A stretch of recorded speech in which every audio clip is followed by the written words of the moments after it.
So I am making an executive decision.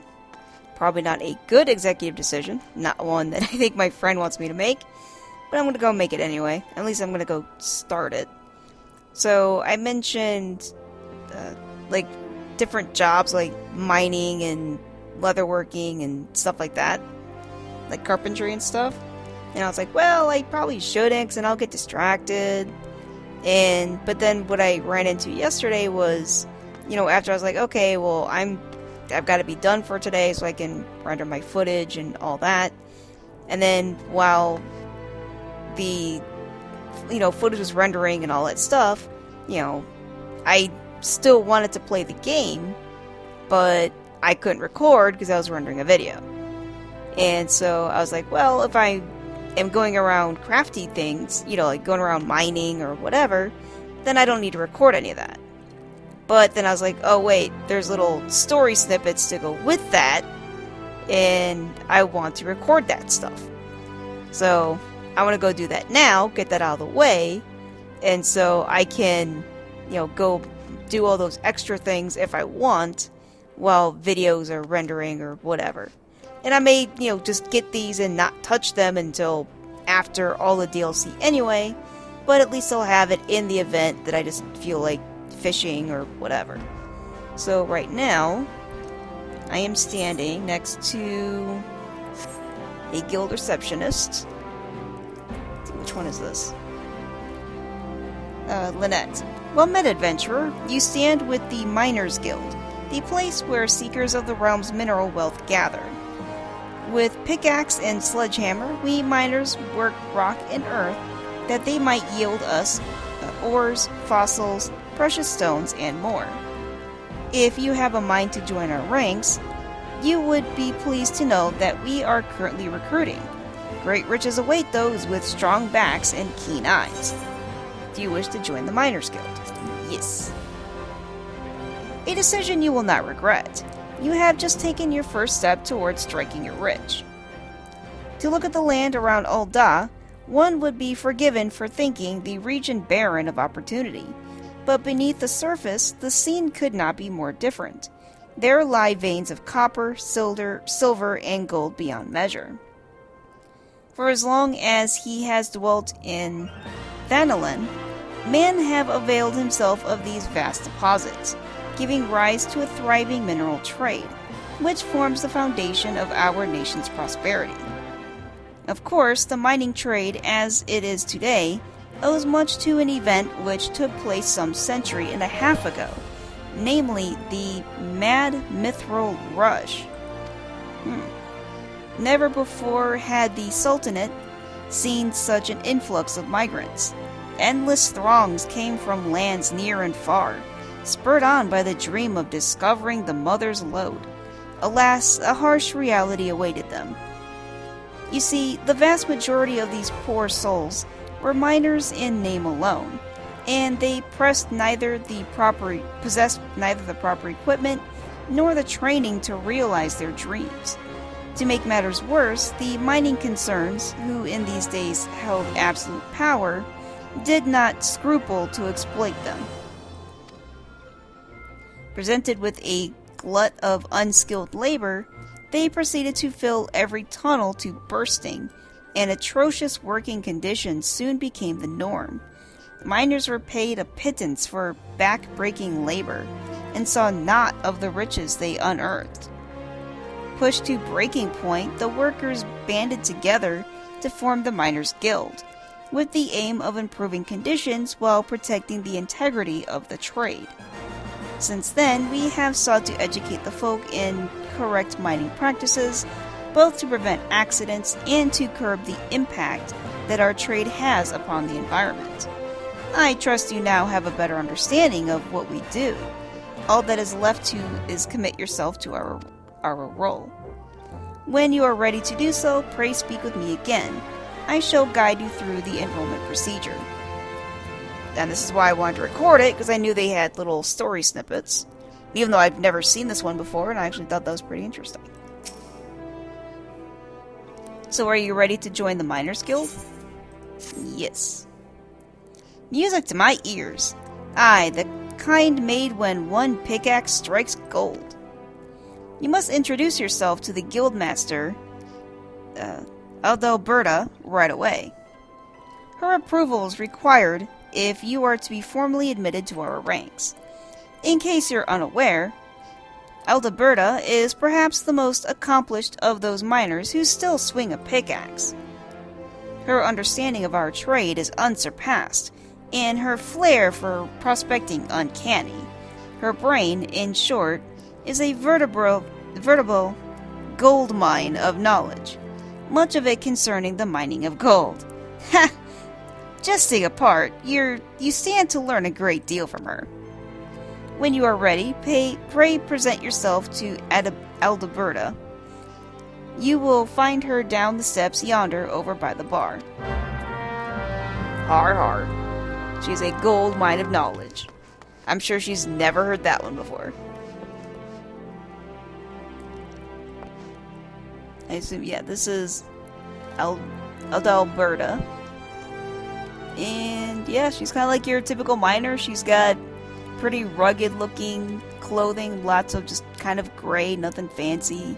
She's got what kind of looks like a hoodie tied around her waist, big cloth, like bag satchel type thing on one hip. She's got a lantern with the orange light coming out of it on her other hip. Is that an axe? What is that on your back? I guess that's an axe? That's a weird looking axe, but okay. I'm going to assume it's an axe. But she's got fairly long hair, like past shoulder length, and it's brown. And it kind of looks like she's got a scar on her nose. Oh, and she's got goggles hanging from her neck. So yeah, pretty much what you'd expect from a miner.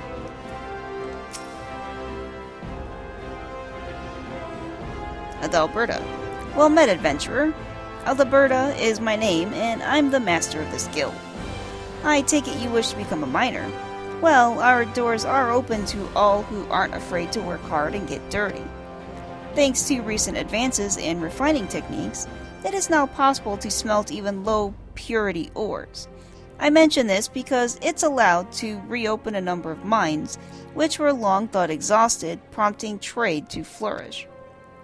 Truth be told, with business as it is at the moment, we can't take on enough new miners. And few folk make better miners than adventurers, you being a hardy lot. What's more, you're well traveled, which serves to expand the guild's sphere of activity. Oh, but I'm not suggesting you join solely for our benefit. For your part, you'll acquire skills that will prove to your profit, a mutually beneficial arrangement. I trust you'll agree. So what say you? You will join us, yes? Ready to work hard and get dirty? Yes! Then I bid you welcome to the Miners Guild. May your toils never go unrewarded. Now then, here's a pickaxe to get you started. It's not the newest, but it should serve as a novice well enough. Go on and take it up. See how it feels in your hands. Speak to me again when you're ready, and I'll assign you a little task to help you get into the swing of things. So I got a withered pickaxe.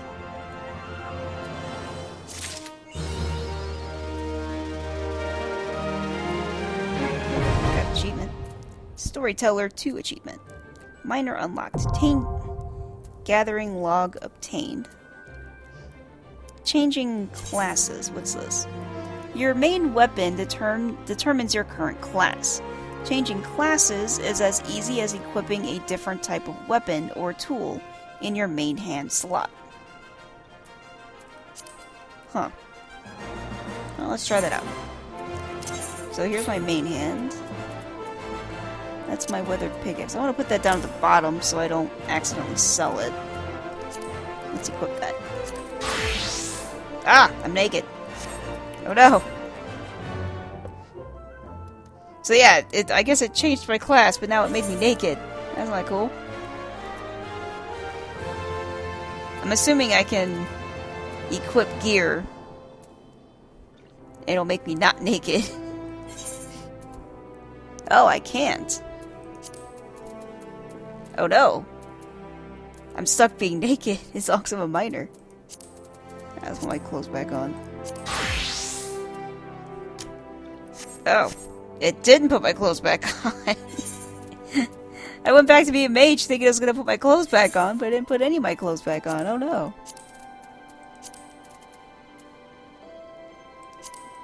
I put my awesome clothes back on.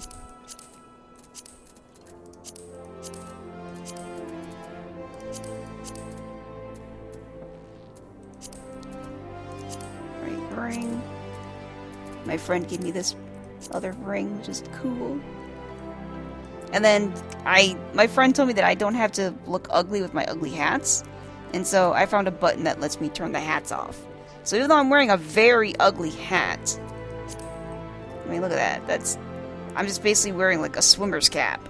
And it looks terrible. But I can turn it off. And now I look awesome. So I know there's a way, because I've seen my friend do it, where when you change classes, all your clothes go with you. But for some reason, mine didn't do that. So there must be a way that I have to, like, set it up. But I don't know how to do that. Gear set list. You have no gear set saved. Huh. I'll mess with that later. Oh, she is locked now. What's this? My first pickaxe. This quest is not yet available. Required class job minor. Oh, it's because I took my pickaxe off. Or my pick off. Put it back on. Now I'm naked again. Dang it. Alright, but I can speak to her though. You look good with the pickaxe, Suicune. Yeah, you're just saying that because I'm naked. Now that you're suitably equipped, your training can commence. A miner learns her craft best in the wilderness with pickaxe in hand. To begin, let's see how you fare with good old copper ore. Bring me, say, 10 chunks. There are deposits of the stuff throughout Thanalan. I doubt you'll have to go very far outside the city.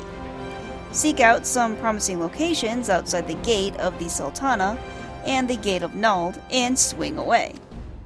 The motion may feel awkward at first, but in time it'll become second nature. Miners use pickaxes and other tools to extract the mineral wealth of Eorzea, and gather materials used in crafting. Locations that can be mined for resources are known as mineral deposits. To locate mineral deposits, make your way out of the city and then use the miner action known as Prospect. Interesting. So now she's locked again. It is 10 chunks of copper ore that I want. The metal is common enough in Thanalan. You shouldn't have trouble finding suitable deposits just outside the gate of Sultana and gate of Nald. Okay. Oh, I read that. Okay. So that is mining. Oh, so I guess that thing I thought was an axe on her back is, I guess, the pick. But it just looks... So basically, it's like if a pick, which if you don't know, a pick basically just looks like a T. So you have like the wood stick, and then on either end is just like a pointy bit of metal. So that's a pick. And it's like if a pick could get folded down like your cane. So that's why it looks like an axe to me. So like, that is a funky axe, but it's basically just a folding pick. For, I'm assuming, space purposes. Just like a cane. So, alright, so that's mining. And then I know there is... Okay, let me put my clothes back on. This is... I'm gonna have to figure out this whole clothing situation. I can't be coming naked every time I want to go do something. But now I got my conjurer cane back on, or staff or whatever, and I have the clothes back on again.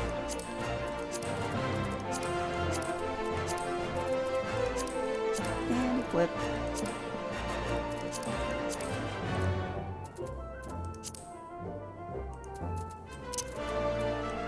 There. So I'm not gonna touch that too much until I can have my friend explain how to change classes without being naked every time. Also, I don't know if there's actually miner gear. Because whenever my friend changes classes, he seems to change clothes. It's not like his clothes are the same. So I wonder if there's, like, a mining outfit or something I'm supposed to be wearing. But I don't see a shop or anything about that. Yeah. I don't know. Does my map say there's a shop in here? It says there's the Miners Guild.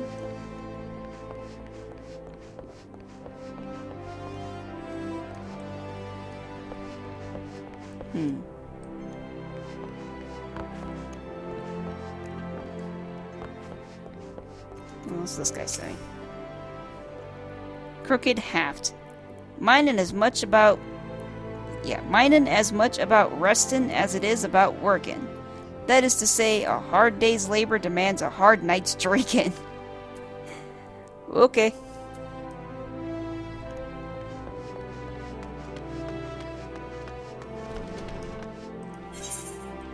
And then there is so you want to be a goldsmith, which makes sense.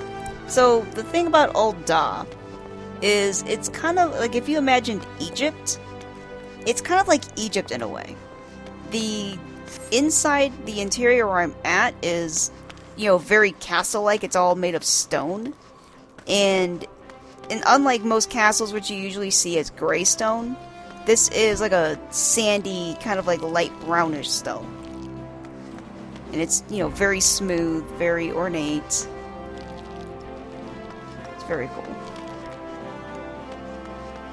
And like the Egyptians, they had access to a lot of gold, and therefore that made them, very wealthy and all that. So I assume that's kind of like the same with Old Da, is they care very much about money and wealth and all that stuff.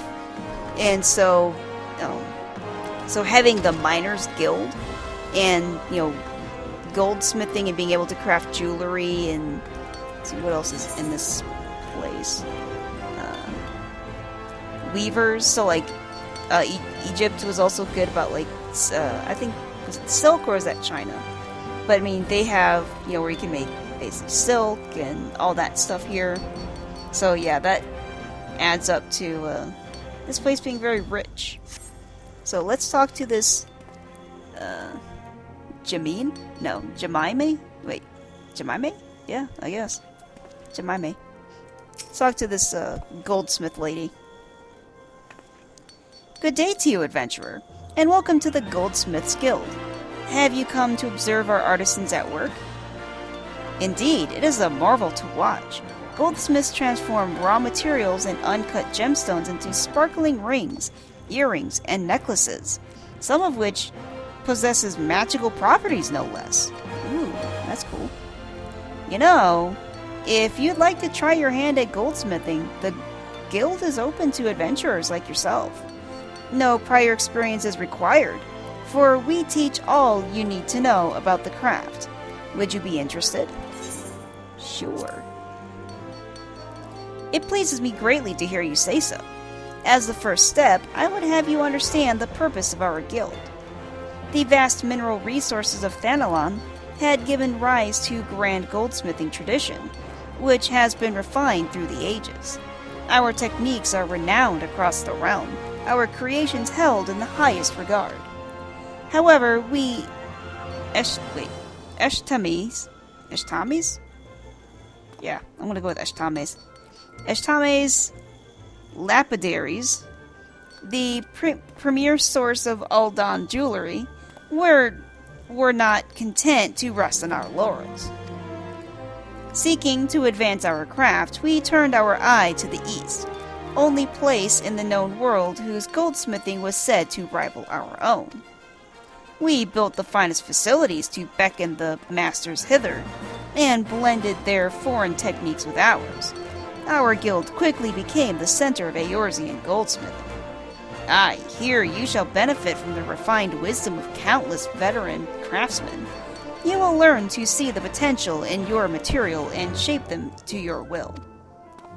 These are essential skills, for a goldsmith must hone his eye to identify and appraise all manner of materials, and, when needs be, recognize imitations for what they are. It is even said that a master goldsmith can ascertain the authenticity of a man himself. You may one day come to possess such vision, but even the most magnificent jewel begins life as a rough-hewn stone. It must first be cut and polished before it can delight the eye with its brilliance. If you would become a goldsmith, you must needs refine yourself as you would a gemstone. It will take much time and effort, and there is no guarantee of success. Should you be certain that this is the life you seek, speak to me once more. Yep, I'm sure.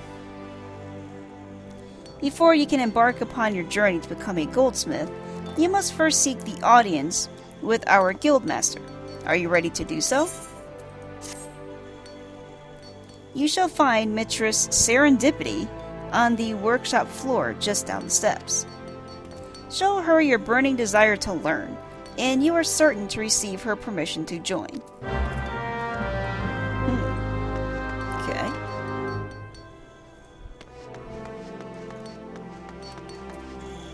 Serendipity. Stop right there, you little troublemaker. People are working here. Oh, pardon me. I had you mistaken for a mammoth. For a moment there, I don't know what a mammoth is. Let's start over, shall we? What brings you here today, adventurer? Do you perchance have aspirations to become a goldsmith? Have you aspirations to become a goldsmith? Yes. Really? That's great. Welcome, welcome. I'm Serendipity, but you can call me Sarah. Or is that too informal? Sorry, I'm still unaccustomed to this whole guildmaster business. Ah, right. What did you say your name was again? Adrian? Oh, right. Suicune Astroma. Well then, Suicune Astroma. Work hard, and one day your creations may line the shelves at Ishtame's Aesthetics. Trust in yourself, and you can achieve anything. That was sufficiently inspiring, I trust? Good. Next order of business. Here is your new chaser hammer. Well, I say new, but it's actually a bit weathered. But never you mind that. Just show me that you know how to hold it so we can get started. So I got just some experience, I got some money out of this one. I've got 100 wind stones, 50 fire shards, and the weathered chaser hammer. Oh, I got a bunch of stuff. Alright, time to get naked. Let me move the hammer over so I don't accidentally sell it. Crafting log obtained. Equip. And I'm naked. Right. Alright. Speak to you again. Great, let's get started. Though, to be honest, I'd swear you've done this before by the way you wear that hammer on your hip, and nothing else. Mind you, even if you do have some experience, a responsible guildmaster must ensure that her charges have a firm grasp of the fundamentals. Therefore, I command you to craft me a copper ingot. It is simple, really. All you need is copper ore and a wind shard. Our guild supplier, Astan, can supply you with copper ore, and I give you a few wind shards along with your hammer. At least, I think I did. If it turns out you don't have any, you'll need to get some yourself. Isn't this exciting, Suikyo? Your first real challenge as a member of the Goldsmiths Guild. Show me the ingot when you're done. Good luck! To synthesize a copper ingot for Serendipity, select Logs from the main menu, followed by Crafting Log. Crafting Log. What does it say? All disciples of the Hand receive a crafting log, which contains the recipes of every item they can synthesize. The crafting log can be opened by selecting Logs from the main menu. To begin synthesis, you must first select the crafting class and level tier of the item you wish to create. Once you have highlighted the item, confirm if you possess all the materials necessary in your inventory. If you do, select the Synthesize button to begin the crafting process. Alright, well, I'm naked again. Would you mind stepping back? Oh yeah, so Serendipity. Let's see if I can get a good look at her. Being that she's like a goldsmith, she's very fancy. She's got basically pure white clothing. I would almost say she looks like a noble with how fancy her clothes are. I mean, she's clearly made a lot of money doing this job. I mean, even like the bag, I think that's a bag of tools on her hip. You know, it's like a white and blue bag with little tassels, like little blue tassels hanging from it. I think that's tools sticking out of there. And she's got purple hair with long pigtails and glasses. So she said something about I could buy copper. I wonder how expensive that is. Let's see. Is that this person? It's a Lalafell. Meme Desu. Or is it Meme Desu? As much as I enjoy the creative aspect of goldsmithing, drawing out the hidden potential of Eorzea's natural bounty and so forth, I understand that it is first and foremost a means to an end. What use is a masterpiece if no one will purchase it? I mean, yeah, I guess it's fair. Or you could, wear it yourself. Is what I plan on doing. Oh, gold supplier. Or guild supplier. Let's see. So copper ore. Oh, only 2 each? And that lady said she wanted 10? How do I purchase stuff? Oh, here you go. Purchase 10 chunks of copper ore. Sure. Deliver 10 chunks of copper ore. Let me go do that real fast.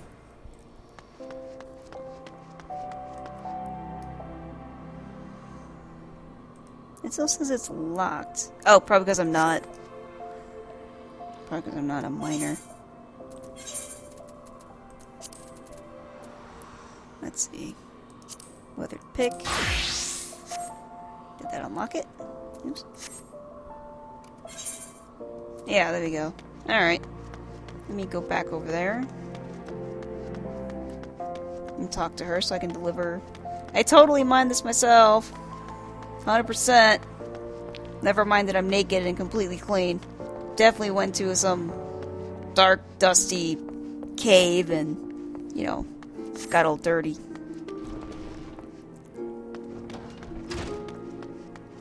Here's your 10 copper. Totally mined it myself.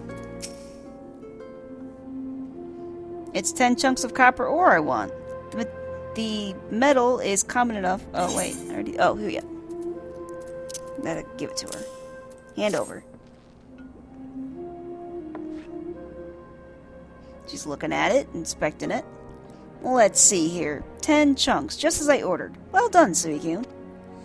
Tell me, is being a miner aught like you imagined? No, not at all. Purchasing from a shop, yeah. Going to a dark cave, yep. Harder than expected, is it? Yep, it was just grueling. Heh, all new recruits say as much. It takes a combination of knowledge, experience, and instinct to know where to dig. Yet, it's ultimately back-breaking labor that yields your prize. Make no mistake, Suicune, mining is grueling work, and you'll be dog-tired most of your waking hours. But tell me, did you not feel invigorated each time your pickaxe struck home? Yep, it was great. Did you not experience the thrill of triumph when Earth finally yielded up your prize? That is what we miners live for. So you live for basically like a gambling addiction. That dopamine hit when you hit jackpot, yep, that's gambling. You guys are just gamblers, and you're addicted to gambling. You may be ripe to collapse. You may be ripe to collapse, Your face caked in weak old dirt. Take a shower more than once a week. But the promise of discovery drives you on, and the instant you find that which you have long sought, in that sparkling instant, you feel like a god among men. Yep, gambling addiction. You might want to seek help. You've made a fine start, and I would see you maintain your efforts. Practice swinging your pickaxe till your arms have learned the motion. Then return here. I'll have another little task for you. The next minor quest will be available from Adalberta upon reaching level 5. Oh, I got some experience and some money. Oh, I got Hampin Dalmatica of Gathering. So I actually did get a little... got a shirt. Gathering plus 13. Oh, interesting. Quest complete. Okay, so these do have some type of benefit. I got Gathering Interface.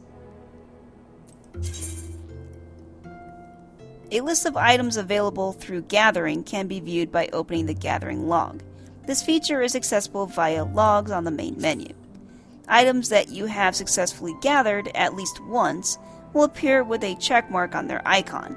Gathering an item for the first time will earn you a special experience point bonus.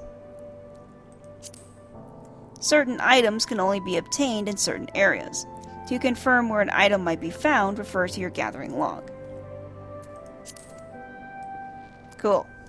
Alright, so I was like, am I gonna have special gear for all this stuff? But yeah, I'm also gonna have special gear for all this stuff. And there's 11 classes. So I'm going to assume I'm gonna have 11 pieces of gear just hanging out in my inventory at all times. They needed to give me a lot more space in my inventory for this stuff. Like, they do give you a pretty decent amount. They give you 35 slots, you know, per slot of gears. Like, I've got 35 slots for my gloves, 35 slots for my pants. But when you're hauling around 11 pieces by default, you know, I feel like I need more than that. Alright. Don't know how to gain experience.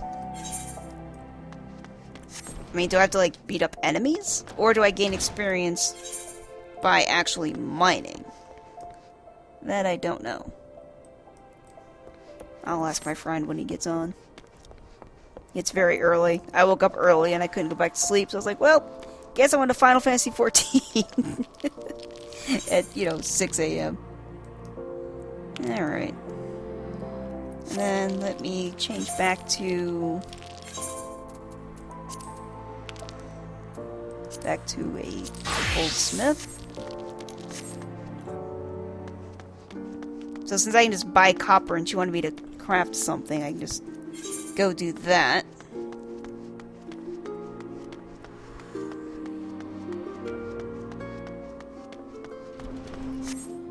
I don't remember. Can I see what I need to craft it? Log. Crafting log. Copper ingot. So she wanted me to make...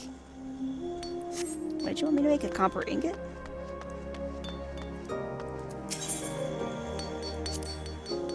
Oh, did you forget what materials you need?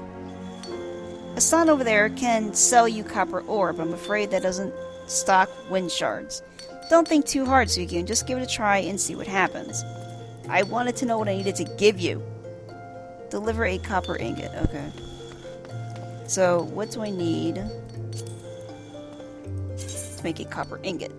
So I need wind shards and 3 copper. Alright. Let's buy 3 copper.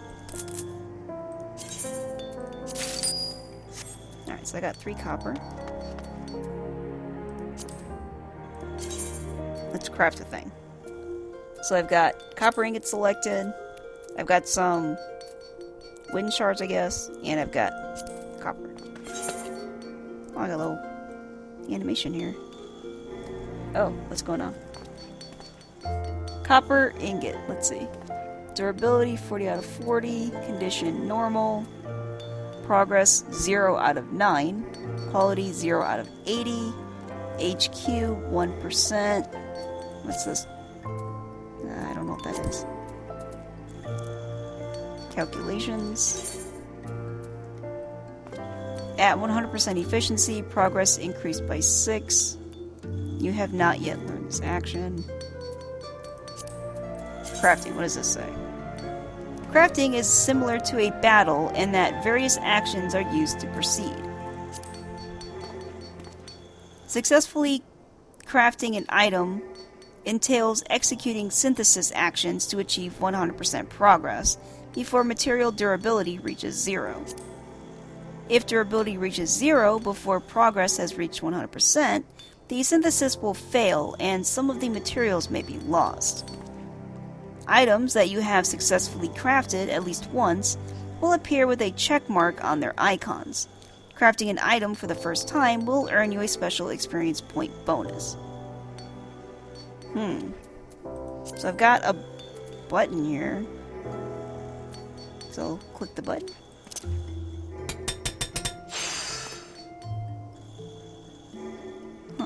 Let's click the button again.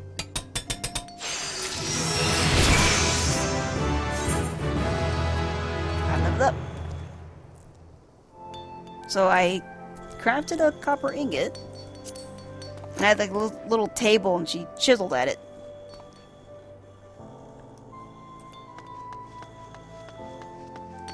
I was pushing a button like it said. So what does this actually say? DOH ability. Increase progress. Efficiency 100%. Success rate 100%. Cool. That basically tells me nothing. Serendipity, I did it. Oh, did you forget what materials? Oh, no. Here. Here's our ingot.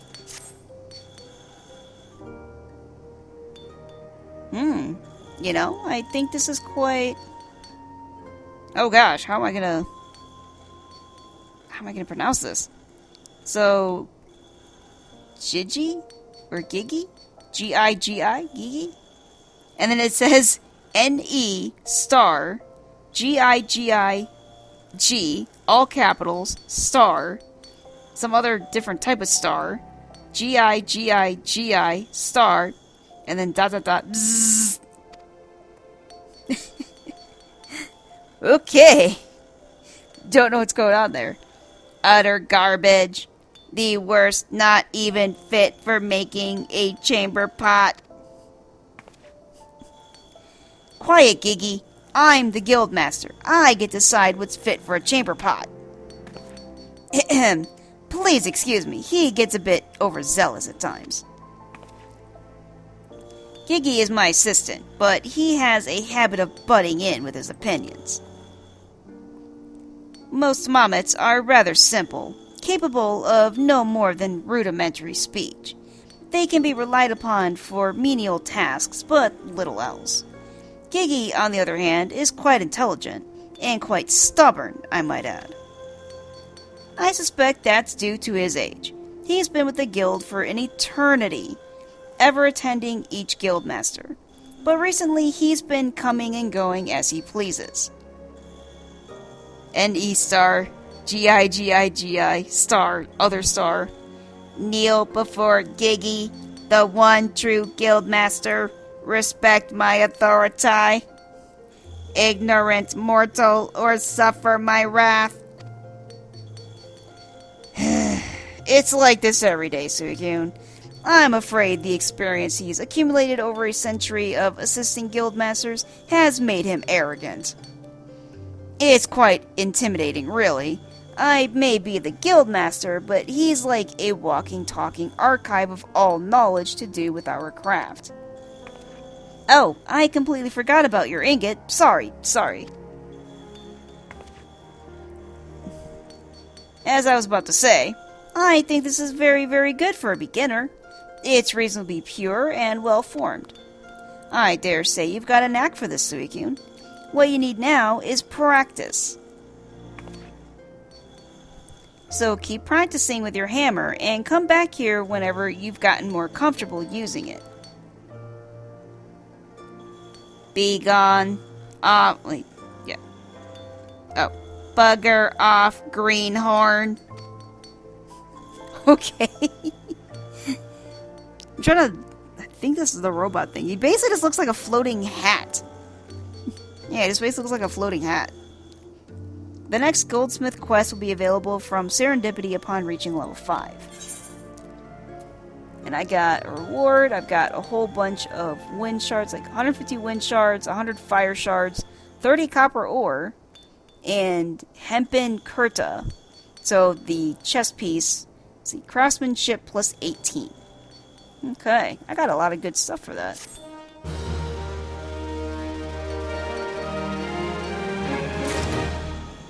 Very cool. Okay, let me move this shirt over so I don't, again, accidentally sell it, because I want to keep it. I was considering putting my clothes back on, but then I was like, oh wait, I'm going to go talk to the Weaver people now, aren't I? Which means I'm just going to go get naked again, so let's go do that. Also, I should probably turn off my alarm so it doesn't beep at me.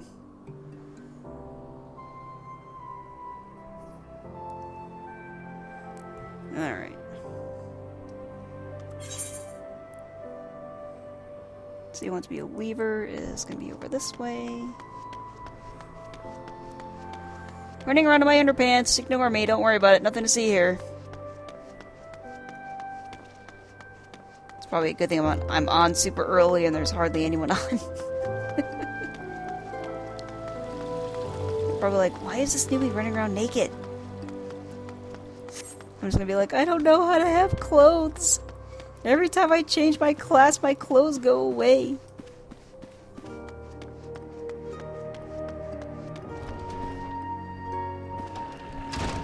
Alright, let's talk to Marwane.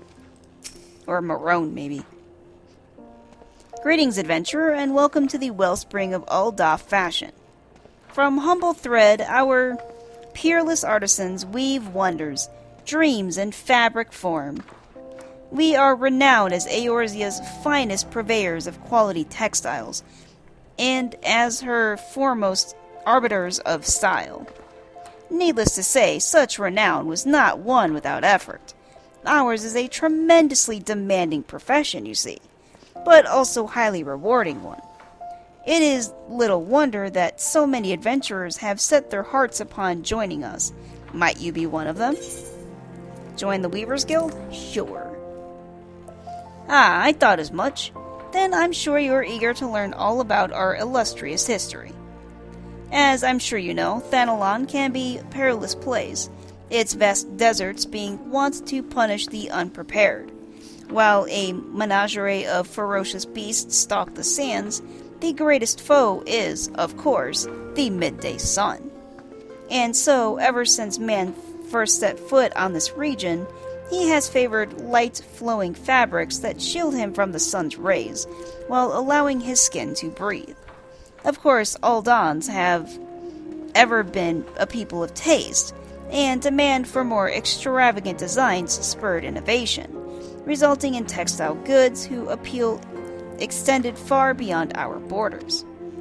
Merchants had little trouble selling Ul'dah fabrics to foreign markets, so great was their reputation for beauty and quality.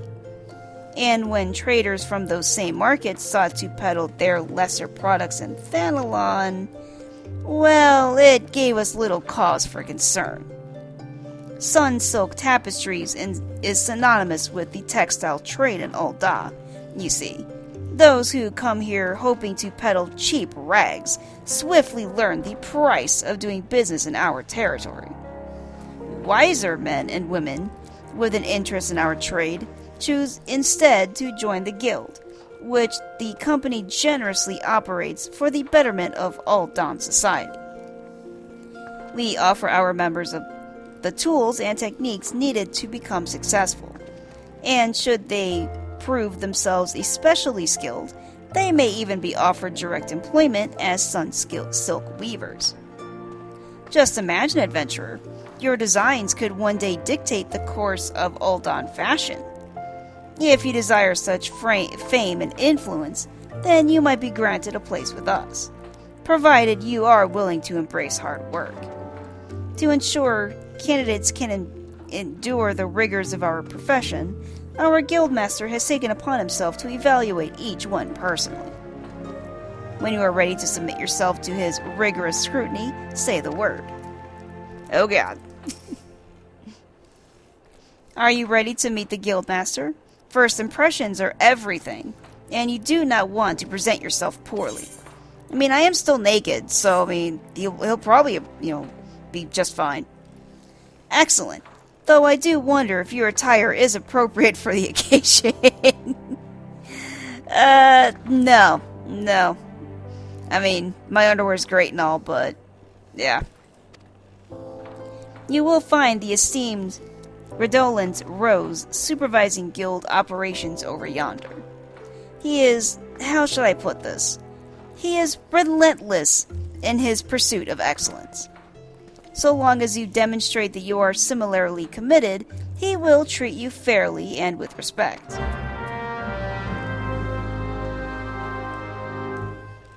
Let's see how he enjoys my underwear.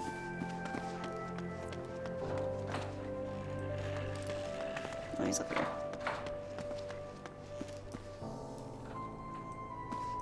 So as you would expect in the Weavers Guild, there's stands that have, coats and shirts and other clothing that they've crafted here.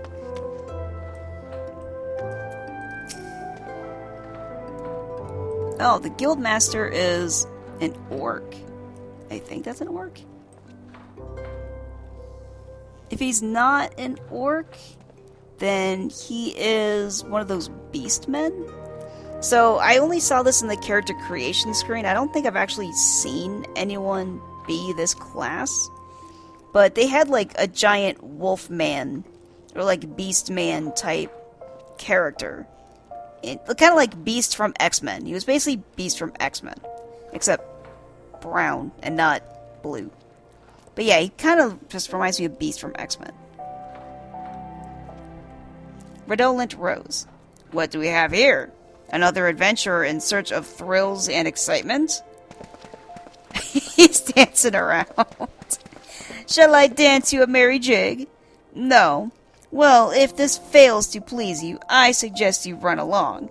Perhaps the woman of the Ruby Road Exchange will be more to your liking. Oh, so you mean to become a weaver? Then we have something to discuss after all. I shall be blunt.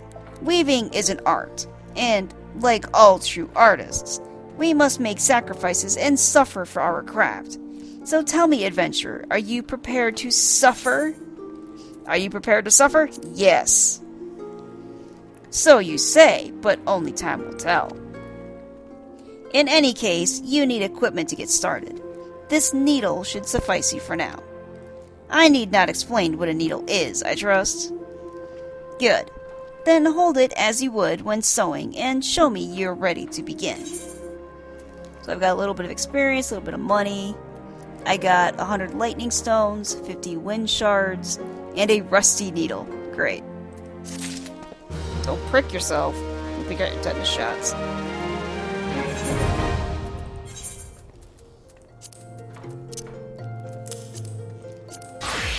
Alright, equip the needle.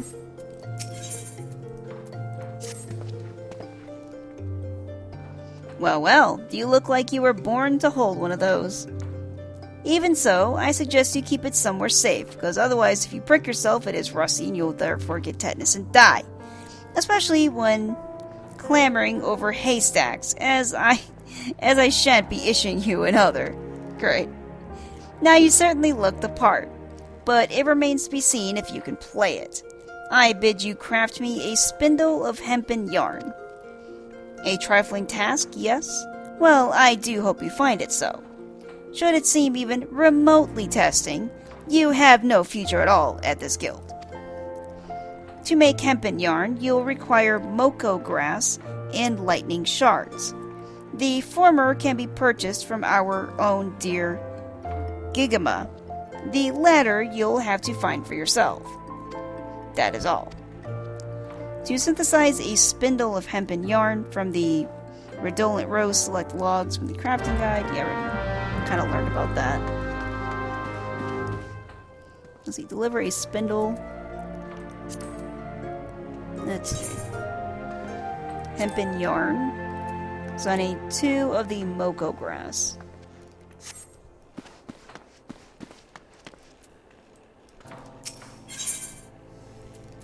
It's a bronze ingot, Moko grass. 2 gold each.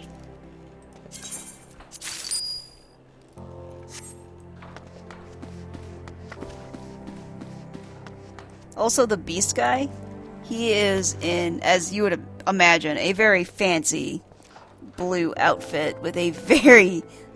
Is that like a top hat on top of another hat? Yeah. It kind of looks like he's wearing like your typical winter cotton cap, and then you put a top hat with a giant feather over that, which just looks really weird.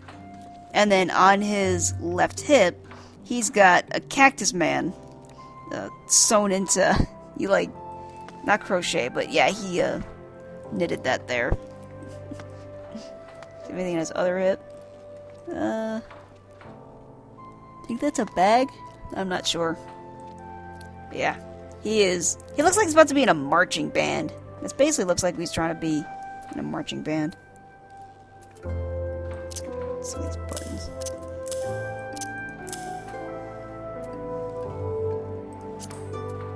Crafting log, hempen yarn, synthesize. So I go to, I guess, sew it. So I need to click this button. And then click it again. And sew it on there. You synthesize 2 spindles, or a spindle, whatever. Alright. Gigama can provide the Moko grass. Alright, here's your spindles. He's inspecting it. Well, bless my soul. She can follow basic instructions. Hey, some people can't, alright? Anyone who has a job anywhere understands that some people can't follow simple directions. It would seem you have grasped the fundamentals. Good girl. Yarn and cloth may be mere materials, but they must be crafted with no less care than a whole garment. For through the finest garments are greater than the sum of their parts. Their parts are invariably the finest. Do remember this, Suicune, as you continue your training. Practice making yarn and other simple items and return once you have attained a basic level of proficiency. Tedious, I grant you, but necessary, and you did tell me you were ready to suffer. Next was Weave Request, we unlocked at level 5. So I got a little bit of experience, 150 lightning shards, 100 wind shards, 40 Moko grass, and a hempen kurta, which is going to give me craftsmanship plus 18. So I think I already have one of those. I thought I was going to have to get like a separate shirt for every class. Level up. Alright. So that's that.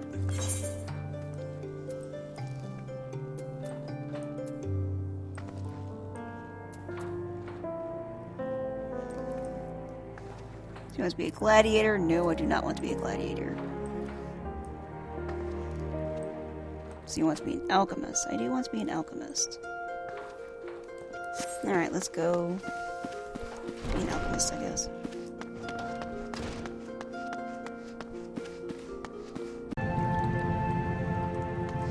Okay, so we should be at the Alchemist Guild, but also I was playing around with the whole switching my gear around, and I did figure that out.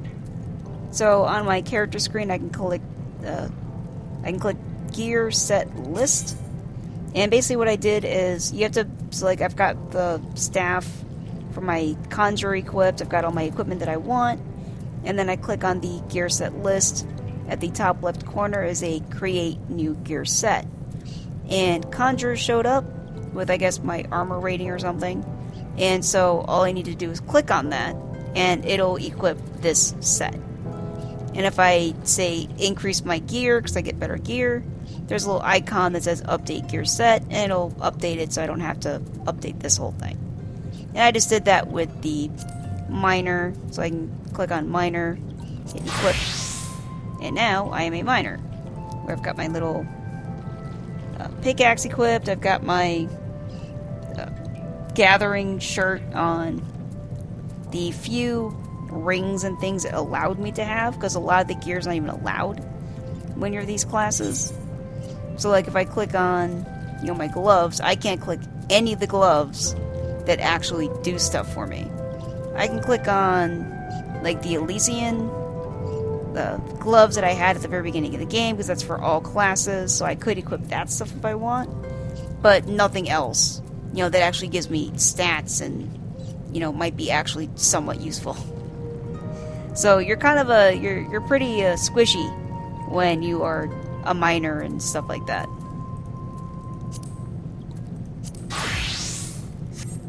Alright, so let's talk to Dietrich. An adventurer. One of my favorite kinds of people. I find your unquenchable thirst for exploration neatly complementing the burning hunger for sagacity that marks our dedicated members. Welcome to the Alchemist Guild. Though I hesitate to define alchemy in such narrow terms, our main field of expertise is the concoction of various potions and elixirs.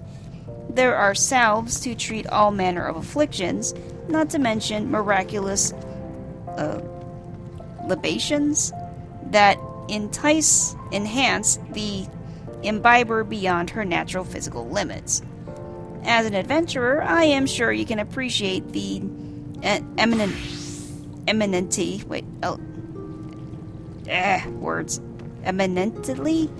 practical applications of our work.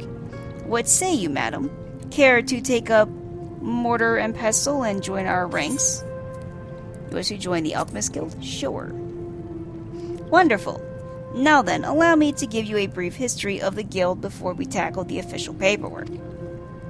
Though alchemists are presently known as the quintessential brewers of potion, the profession itself arose from the desire to achieve an as-yet unrealized ambition. The original driving purpose behind our art was, and perhaps still is, the discovery of a process that can transform base metals into gold or silver, and the mystical medium thought necessary to effect such a transformation is the Philosopher's Stone, which is itself believed to have Panacean properties and be capable of bestowing eternal life. Though success yet eludes us, years of endless experimentation towards this golden goal has initially unintentional consequences of unearthing a wealth of knowledge in the field of alchemical medicine. Regretfully, alchemy's potential to enrich the lives of the masses was first met with a wave of distrust, as if our ability to create helpful compounds was akin to dabbling in black alley witchcraft. Which is funny considering that actual magic exists in this world quite freely, but how dare you, mix a couple of things together in a pot? The profession eventually gained credibility in Ul'dah through its integration into traditional medicine by Frondale's Frontistery, yeah. An institution known for producing respected physicians. Once the city's shift in perception became known, budding alchemists wishing to study without fear of persecution journeyed to Ul'dah from every corner of the realm. It was not long before this gathering of inquisitive minds banded together to form the Alchemists Guild. Thus, while our organization is intensely focused on perfecting and sharing the fruits of our research, It is also of paramount importance that we uphold the reputation of alchemy itself as a legitimate discipline. If you would revel in the secrets of our art, then you must be prepared to shoulder the responsibility I have described. Take a moment to dwell on these words before you truly enter the world of alchemy. I mean, I am a healer, so I think that works. Have you arrived at a decision? Are you ready to exalt in the arts of alchemy and commit to the responsibilities that your enrollment entails? Excellent. Then allow me to direct you to our guild master. Gaining his approval is the latest test you must pass before becoming a full member of the guild. You will find Guildmaster Severian, tending to his experiments at his personal workbench. I must warn you, he is rather intense individual. Pray choose your words with care. Oh, how bad could he be?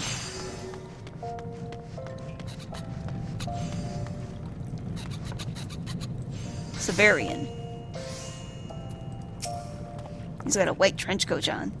Trench coat on.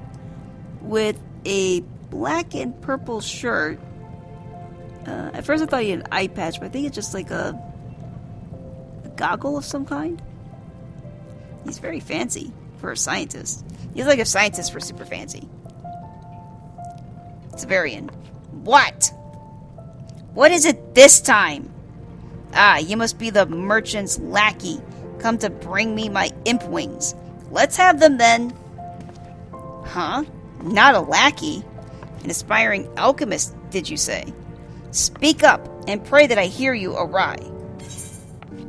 Are you an aspiring alchemist? Yes. I wonder what happened if I said no. He'd probably yell at me. Did that babbling fool Dietrich send you to me? I specifically requested that I be disturbed for nothing less than the coming of a second calamity. Do I appear as a kindly mentor to you? My research demands my absolute and undivided attention. Now, be gone before I am forced to... But wait. Perhaps I can... Yes. You may be the very assistant I require.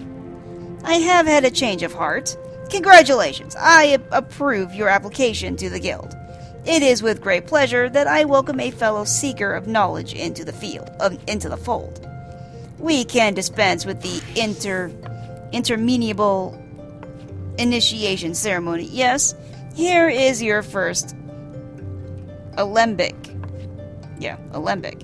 Try not to drop it, for there is much work to be done. Yes, much work.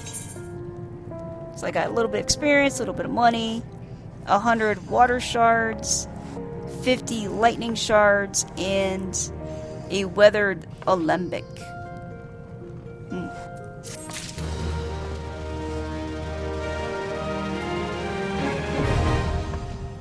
Alchemist unlocked. Oh yeah, I guess I'm gonna have to equip it.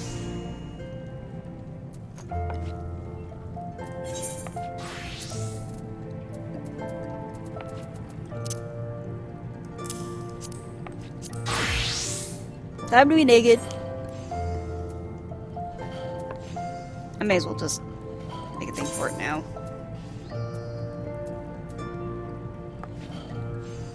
Create a near gear set. There. I've got an alchemist gear set.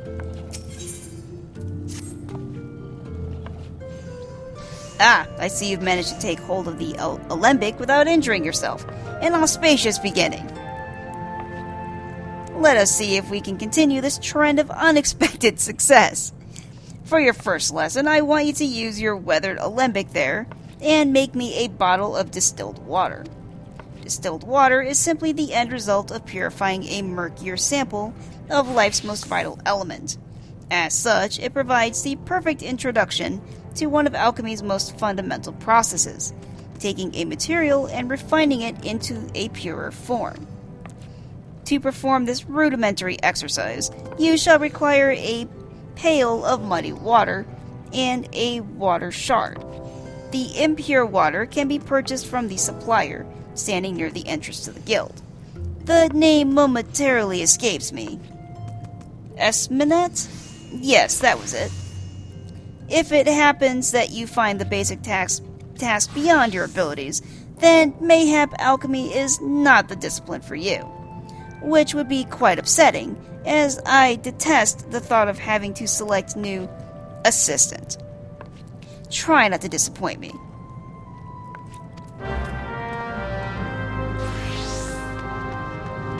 Okay, I can see how he's a bit intense.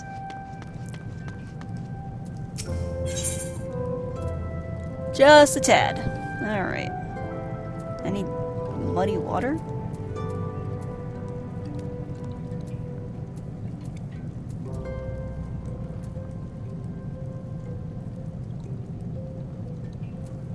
Yeah, here you go, muddy water. How much muddy water do I need? Distilled water, I need 1. For 14 gold. That one's definitely the more expensive. So far, the other stuff has been, you know, like 2 gold. Alright, so synthesize. Click on whatever this button is. What am I doing? So I've got a little, I don't know, kind of like a little pot of some kind. Kind of like what you see in, I guess, certain shows where they're bubbling something and there's a pipe coming from it, so they only get the distilled essence of something that they drip out. It's kind of like that. But again,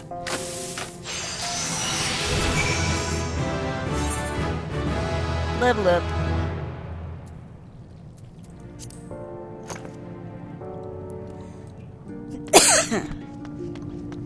Alright. Made a bucket of water. Your task is to provide me with 1 bottle distilled water. Come. Here's your water.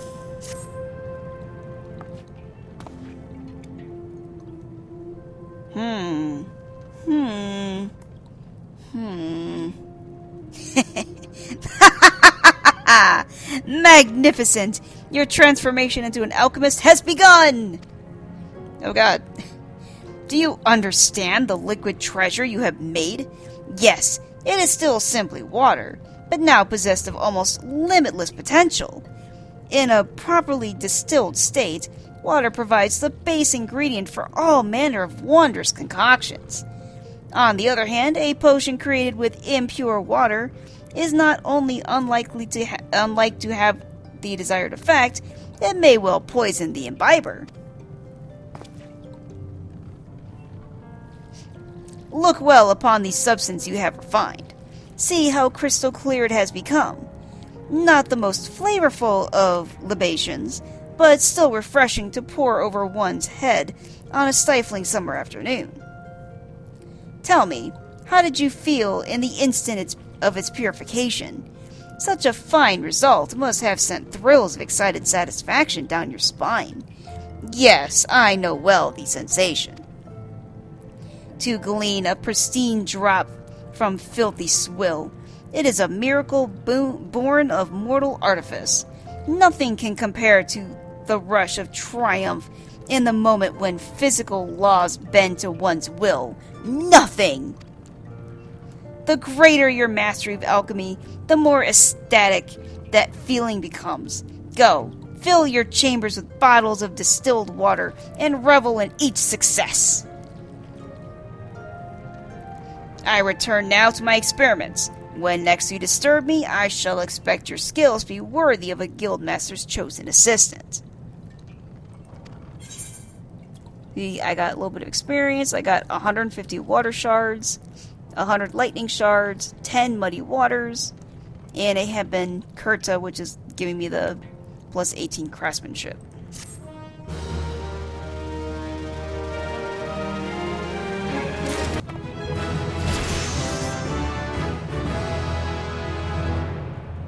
Level up. So yeah, this alchemist area is pretty much what you would expect. It's got like a giant purification like kiln in here. What is that? Yeah, that looks like lava in that. Or probably lava. I'm not sure. He's stirring it like it's an actual, like it might be a pot of liquid, but it's like pouring in there. So I think it's actually like molten metal or something. But yeah, the kiln is huge. You got tables with books and looks like powdery stuff, like green and red powdery stuff. Books open, you got tubes of things. Lots of shelves with stuff. Beakers and the like. Cool. So I traveled to Limsa Lominsa, and I am going to join the Fishers Guild now. I love fishing in games usually. Let's see. I am speaking to... Oh gosh, how do I pronounce this? N''N''M''Ulika.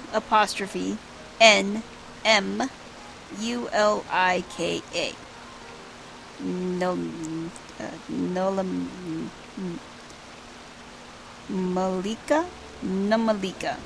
Yeah, Namalika.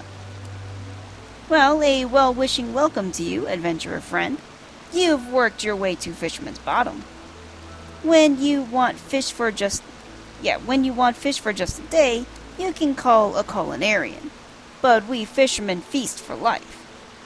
I've set the bait. Think you're ready to bite? You wish to join the Fisherman's Guild? Sure. She's like, yay! Hooray! Hooray! Looks like we've got a live one. Let me walk you through the life of a fisherman in Limsa Lominsa. Since we're surrounded by the sea, fishing sites are a fisherman's delight. If you can't catch it here, you can't fish it anywhere. While some of us rope our fish in with rods and reels, others skim the seabed with nets for creepy crawly critters. You might say we cast a wide net. People prattle about our pullers just about everywhere in Limsa. And there's much and more I haven't mentioned. We shepherd the ships, preside over the ports, manage the mongers, all while making sure not to leave any adventurer out to sea. I'll wager you prefer to work alone, so we'll start you off with the rod and reel. Now, you may not necessarily net the numbers net fishing yields, but pole fishing positively pulls prettier prizes. And that's the long and short of it. When you're ready for another bite of bait, I'll reel you in before the guildmaster. Is she a cat lady? Yeah, I think she's a cat lady. She's got little cat ears, she's got a cat tail, she's got short white hair, and she's just kind of wearing an unremarkable gray and brown outfit. A little surprising for a fisherman. I'd hate to hear you'd had a change of heart. You haven't, had you? Spoken truly like a true bespoke fisherwoman. Well then, it's time you met the guildmaster.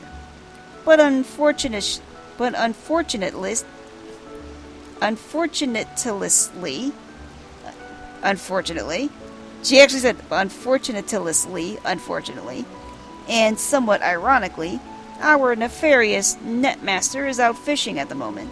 This moment and every moment, that is. So, Sisipu, S-I-S-I-P-U, Sisipu, tends to tasks that require tending to. Oh, jeez. Such as deciding whether you sink or swim with our guild. Sisipu's presiding over those pools whenever you decidedly decide to say hello. She might seem somewhat standoffish, but she's only keeping an eye out for sharks. Be yourself and have nothing to worry about. Alright then.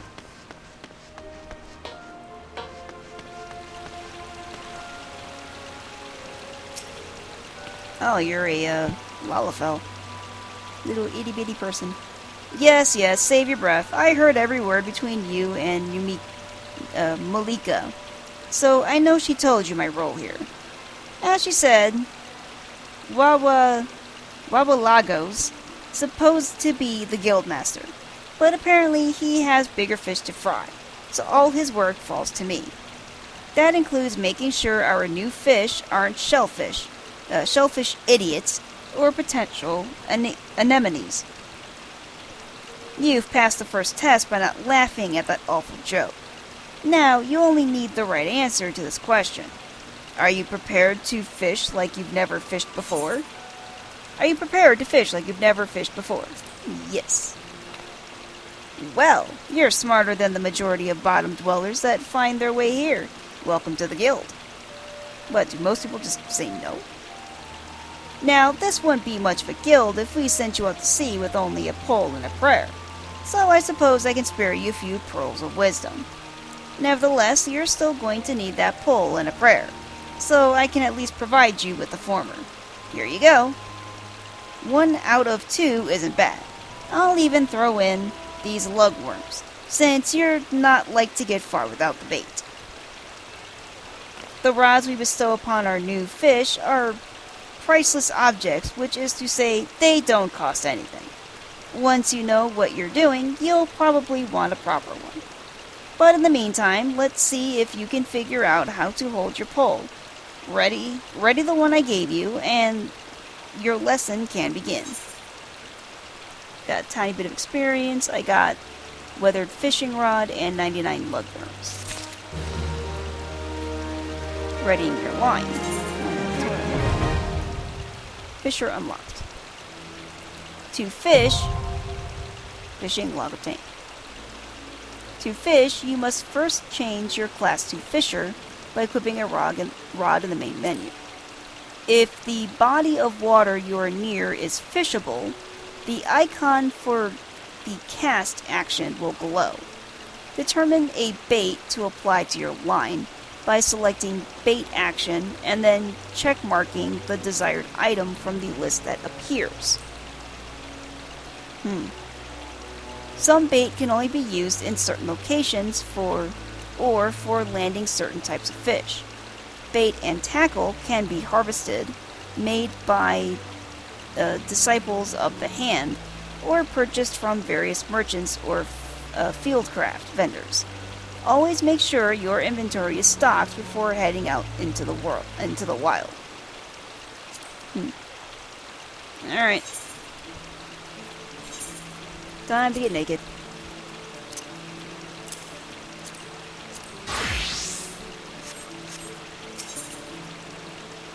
My first fishing rod. You're looking quite formidable. Let's hope you don't scare all the fish away. Now, the first rule of fishing is to hold on to your rod. Take care of your rod, and your rod will take care of you. Let me know if I'm going too fast for you. Since you're new here, we're going to start small, and they don't come much smaller than anchovies. You'll find schools of anchovies swimming around outside in Galadion Bay, so you can catch your meager supply without even walking 10 yards. Anchovies are hardly the most cunning fish in the sea, making them an ideal first assignment. Simply bait a hook with some of the lugworms I gave you. Dip it into the water, and the fish will practically catch themselves. To catch Lomensian anchovies for Sisabu, first select a suitable lure using the bait action. Next, approach the water and use the cast action to begin fishing.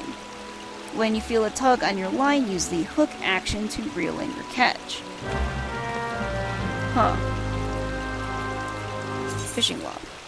Your fishing log contains invaluable information on everything from fishing hole locations to detailed fish data to personal records. The log can be found in the logs menu.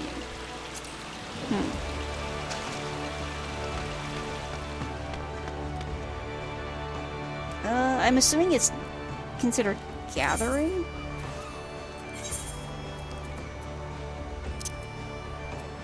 So let's put on my gathering tunic, I guess?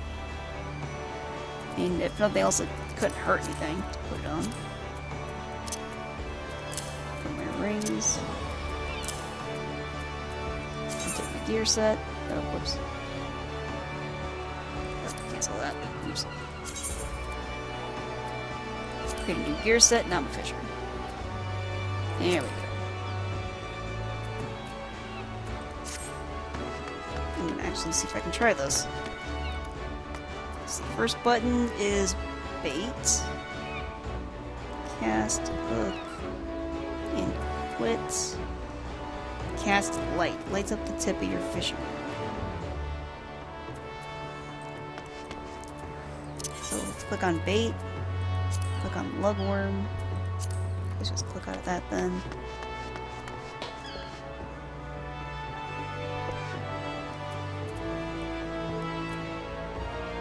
Oh, I see. Light up. Okay. So let's go. Right here's pretty good, I think. Fishing. After using the cast action, which is this button, to cast your line into the water, you need simply to sit back and wait for a bite. When a fish bites, you will not only see the line being tugged, but hear it. While a fish is on the line, use the hook action to attempt to reel in your catch. Your chances of successfully reeling in a fish after hooking it are directly affected by the fish pull and your gathering rating. Okay, so I need to use gathering. Okay. So let's try that. I've never done this before, so I have no idea what I'm doing. I don't even see where my bobber is. Hook. Right.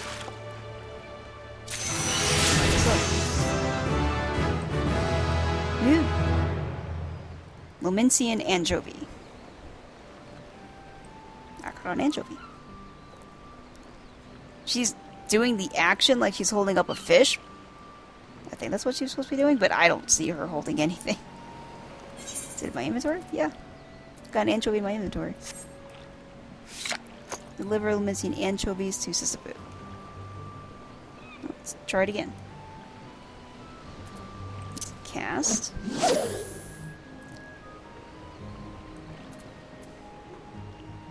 And just wait. It's not like in Harvest Moon where you can actually see the bobber and stuff. Though she did have an exclamation point over her head, I think.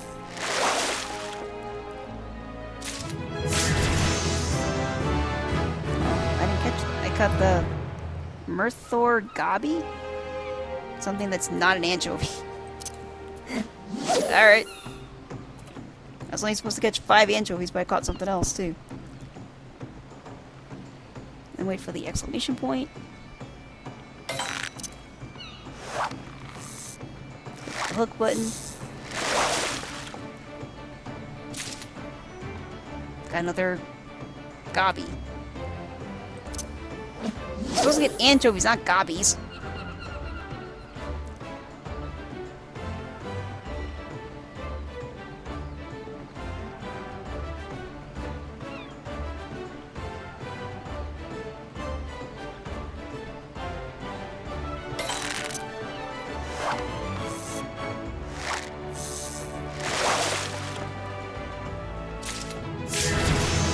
I got a long kelp. Alright, well, this isn't working out the way I thought it would. Alright, can I just buy 5 anchovies? Because I keep catching other stuff.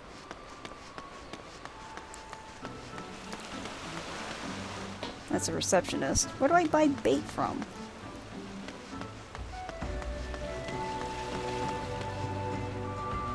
Yeah, I don't think these guys are... Morty Whip.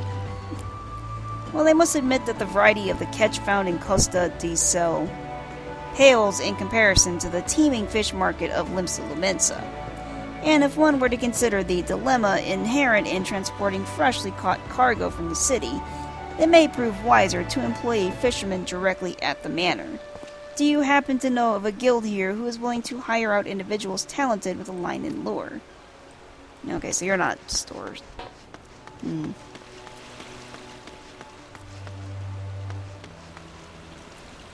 You a store? Without the Fisherman's Guild, the pullers wouldn't have a place to gather and discuss issues like setting a wholesale price for fish or organizing repairs for waterfront waterfront facilities. And since we started taking in foreign fisherfolk, the existence of the guild is especially important. Aside from teaching these outsiders the way of Limsa's waters, we all get a chance to learn new tricks from one another. If I take off my tunic, am I gonna have a better chance of getting anchovies? Is that my problem? Let's try it again. So I think they said something about what I can catch is also determined by my gathering abilities. So maybe having the... I think I accidentally reeled it in. So maybe having my gathering be a little higher than I guess it would normally be is affecting the type of stuff I get.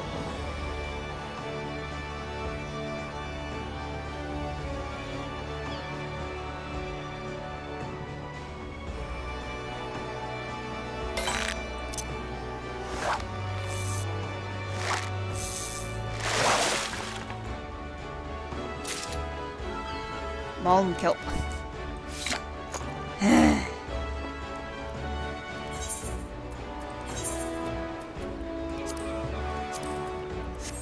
Let's put my tunic back on since that didn't seem to help me at all. Okay, so there's a guildmaster dude over here.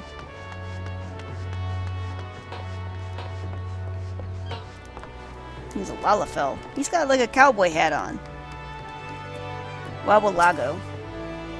I have deemed that love and fishing are not so dissimilar in definition. Why, neither fish nor maid can be caught without a carefully considered cast, after all. But though I have spent many a season in polishing my pulls to perfection, even are my advances avoided by objects of my ardent affection. Gotta work on that game, dude. Gotta work on the game.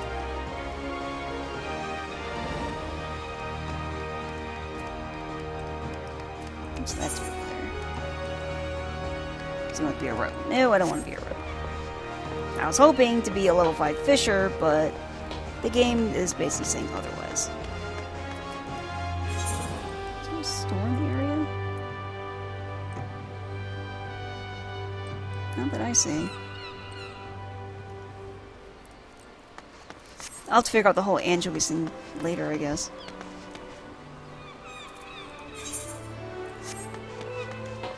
Because apparently the game doesn't want me to catch 5 anchovies. Oh, the anchovies practically catch themselves. Yeah, except when you actually want 5 of them.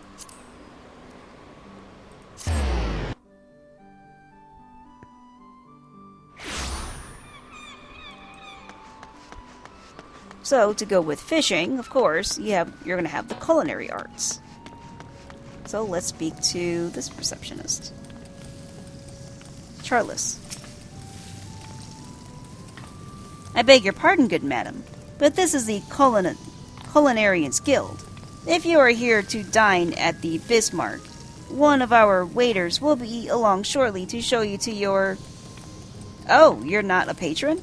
Might I assume then that you wish to become a culinarian? If so, wholeheartedly recommend you join the Culinarians Guild, where one may learn the culinary arts under the finest chefs in all the realm. What say you? Do you wish to join the Culinarians Guild? Yes. Wonderful. Then without further ado, I shall accompany you with the history of our guild. Or acquaint you with the history of our guild. As you are doubtless aware, Limsa Lominsa has long been the gastronomic capital of Eorzea. The city's rich culinary tradition is the product of a unique combination of factors. The first is our proximity to the fertile lands and plentiful seas of Vilbrand, which have ever yielded boundless produce. The second is our standing as the realm's foremost trading port, which grants us access not only to exotic ingredients from faraway shores, but also to foreign merchants versed in their use. We are, in short, the beneficiaries of culinary knowledge from every corner of the world.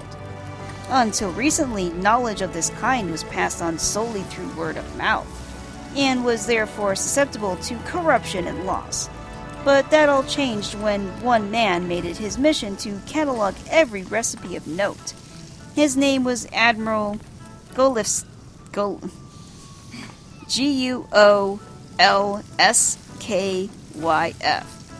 Goliskiff. Oh gosh, and his last name.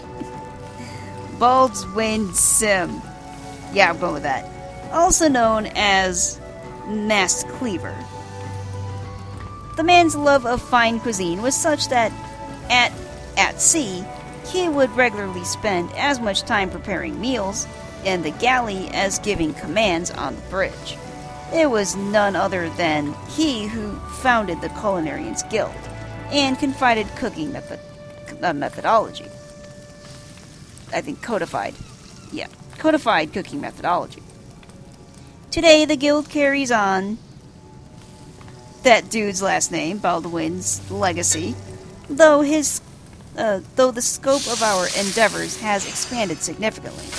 Not content with simply preserving existing recipes, we labor tirelessly to devise wholly novel culinary creations, with which to delight the senses. To this end, our doors are open to folk from all walks of life, including adventurers such as your good self. One may liken our guild to a great pot of stew, and each member adds to an ingredient, imparting a unique flavor. As with every dish, however, adding ingredients willy-nilly is certain to spoil the taste. Before you may take your place in the pot, you must be deemed a worthwhile addition by Guildmaster Lingsgath, a man whose passion for cookery burns hotter than any oven. Before troubling him, I must warn you that ours is a truly sweltering kitchen. As such, you will be well advised to ask yourself, can I stand the heat? If you earnestly believe that you can, speak to me once more and I shall glad to guide you through the enrollment process. So, have you the resolve to walk the path of the culinarian? Wonderful. Then you must speak to Guildmaster Lingsgath at once. This will come at no surprise, but he is the finest chef in Limsa Lominsa. His skill and dedication are second to none. You will find the Guildmaster up the stairs yonder, keeping a watchful eye on his charges. Impress upon him your desire to learn, and he will surely find a place for you in his stew, by which I mean the guild. I mean, don't need any Sweeney Todd stuff going on. And like you would expect at any sort of culinary school, you've got, big ovens with stuff cooking and people chopping up ingredients and, again, just lots of stoves. This guy's cooking something on a skillet. So the guy's got a big stew, there's potatoes and stuff everywhere. Yeah, he's up these stairs, watching all them people. Just like in some of the TV shows that you see. They'll be like up high watching everybody. He's a big orc dude. Big green orc dude. With you're basically like typical chef outfit, very white. He's got the apron, he's got that, hat, everything. He's even got, I think, mittens. Yeah, he's got like oven gloves on already. Well, Medventurer, I take it you want to join our guild. Let's have a good look at you then. Bah! What an underfed whelp like you know about cooking. Judging by them scrawny arms of yours, you'd struggle to lift a spoon, never mind a skillet. Ha ha ha! I jest. It doesn't take muscle to be a culinarian. Else it didn't even take talent, at least not on its own. No, lass. More than anything else, becoming a good cook boils down to a passion. If ye got that, then there ain't nothing ye can't achieve. So tell me, have you got it? Have you got the passion to become a culinarian? Yes. That's the spirit. Aye, your passion for culinary art is plain to see. And you'll be needing every bit of it you want to become a master culinarian. Why, if mastery was a 12-course dinner, I'd hardly have finished the soup. Make no mistake, our trade is tough as old mutton, and passion's the only thing. Make no mistake, our trade's as tough as old mutton, And passion's the only thing what gets us through the grisly bits. But enough talk. What do you call yourself? Well then, Suicune, welcome to the guild. To mark the occasion, I present you with your very own skillet. It ain't much to look at, but it'll more serve a novice like yourself. Now then, let's see whether you can tell which end is which. I know I said you'd be struggling to lift a spoon, but you've won me over. Now, show me you can hold the skillet, and I get you started on your first task. Got a bit of experience, gil, 100 fire shards, 50 water shards, and a weathered skillet. Probably cast iron skillet. You know, then about cast iron stuff.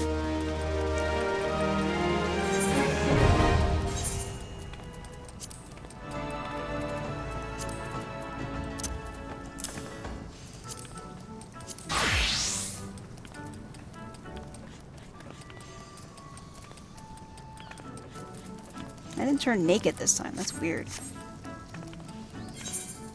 I equipped a skill. I don't know why I didn't do that. Since I'm a chef, I probably need to equip the craftsman. Craftsman thing.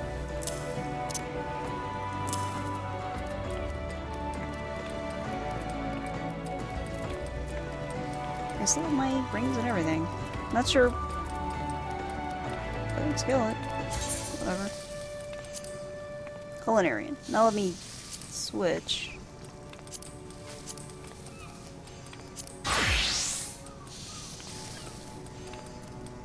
Fisher, yeah. Don't know what happened there, but okay, whatever.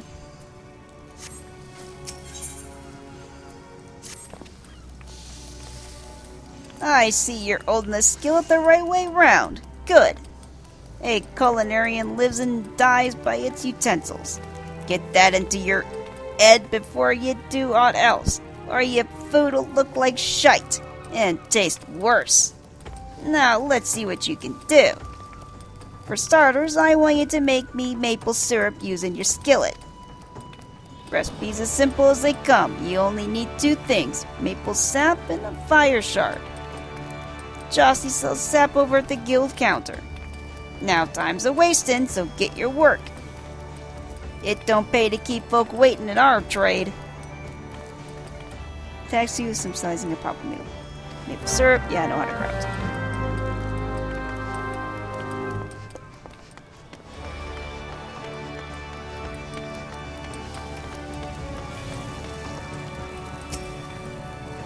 That's a receptionist. I didn't mean to speak to you.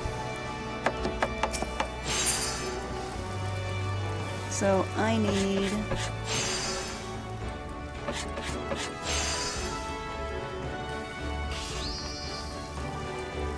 maple sap. How much maple sap do I need?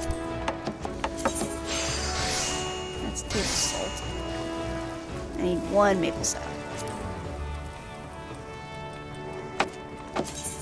For 3 gold.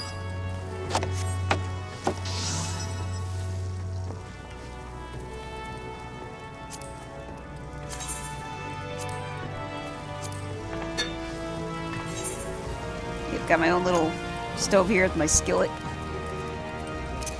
Button. Oh, I did it in one shot this time. That's weird. I wonder if I crit it? No, I haven't had that before.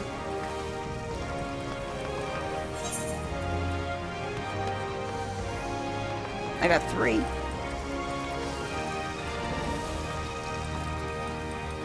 Doesn't say I made a high quality item, just says I made 3 of them. Okay.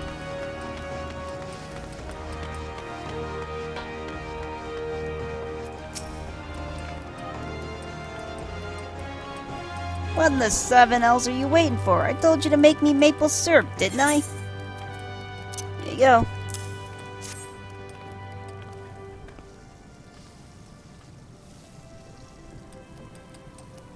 The maple syrup's ready, is it? About bloody time. Let's see how it tastes then.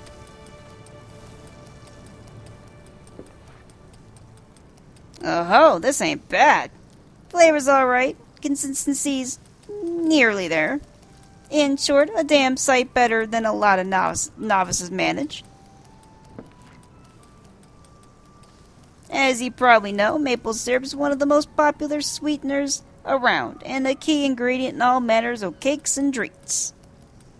What you probably didn't know is that boiling the stuff down gets you maple sugar, a different sweetener with different uses. Just goes to show even the simplest ingredients can have hidden complexities. I said it earlier that a culinarian lives and dies by its utensils. Well, that's just the half of it. Ye also needs to know his ingredients, and that's some as only comes with experience. Keep your nose to the stove and report back when you're ripe for another task.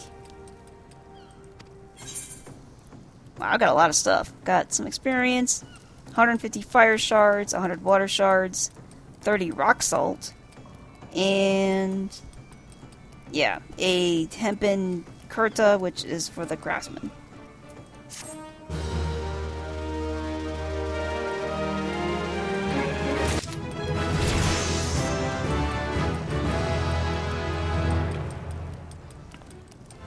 Spiffy. Okay, so I'm still at Limsa Lominsa. And I was trying to find the blacksmith and armorer crafting guilds. And I was looking at a guide, and it said they were both on Limsa Lominsa.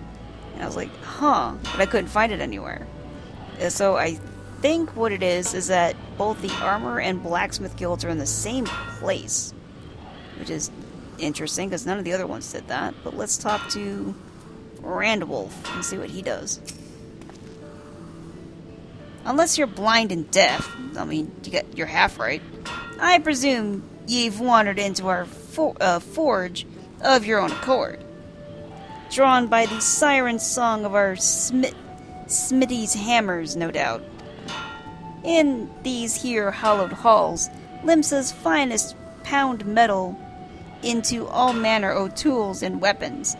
And when I say Limsa's, I mean the whole bloody realms. Make no mistake, ye need more than a big arm to join our ranks. But if ye got iron in your veins, and the builder's blessing, speak up. Join the blacksmith guild? Alright, so this is the blacksmith guild guy. Heh, well you're not short on confidence. Nope. But do you truly know what you're getting yourself into here, lass? Ours is a trade born of blood and brine. For as long as pirates have sailed the Rotano, smithies had forged their weapons and fitted out the ships from keel to cannon. Course, till sea swallows all, ain't just an idle saying. Brine'll eat through even the stoutest iron given time, and our forebears long struggled to forge more rust-resilient alloys. Lucky for us, the Smithies of Eld were a determined bunch and clever too. So when they learned that the kobolds knew something of advanced metallurgy, the Smithies set out to make it their own. Thanks to kobolds' wisdom, which they generously gifted us with only the merest hint of pirately prompting, Lominsian smithin' came out leaps and bounds. 'Twasn't long before the Gridanians and Aldons started eyeing our knowledge like we did the kobolds, though. And so, some 150 odd years ago, two particularly forward-thinking men named Theor Naldic and Bryce Vimelli had the bright idea of establishing a respectable business. Being fair-minded fellows, they'd sell their wares to anyone who had the coin, pirates and foreigners included. And when folks weren't inclined to pay, they made sure to remind them that we hadn't completely forsaken our pirate ways. Times have changed, though, and we're a wee bit more willing to share our wisdom these days. The company been running the Blacksmiths and Armorers Guild for years now, welcoming any soul with the necessary talent and will to work. As to whether ye got enough of either, well, that's for the Forge Master to decide. Speak to me when you're ready to present yourself to him.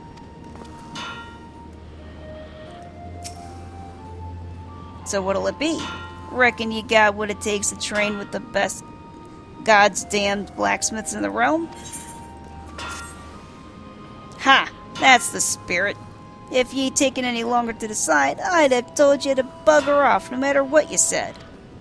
Can't have half-arsed adventures wasting Forge Master Berthanel's precious time, see? He's got a lot of irons in the fire. That's why me and the other lads make a point to keep idlers, imbeciles, and otherwise unqualified from getting in his way.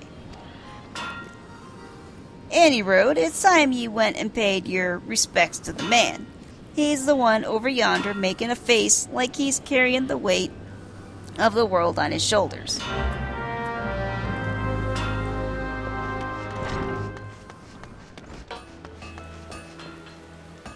That's the wrong guildmaster. Which is the one I need? Oh, he's up here.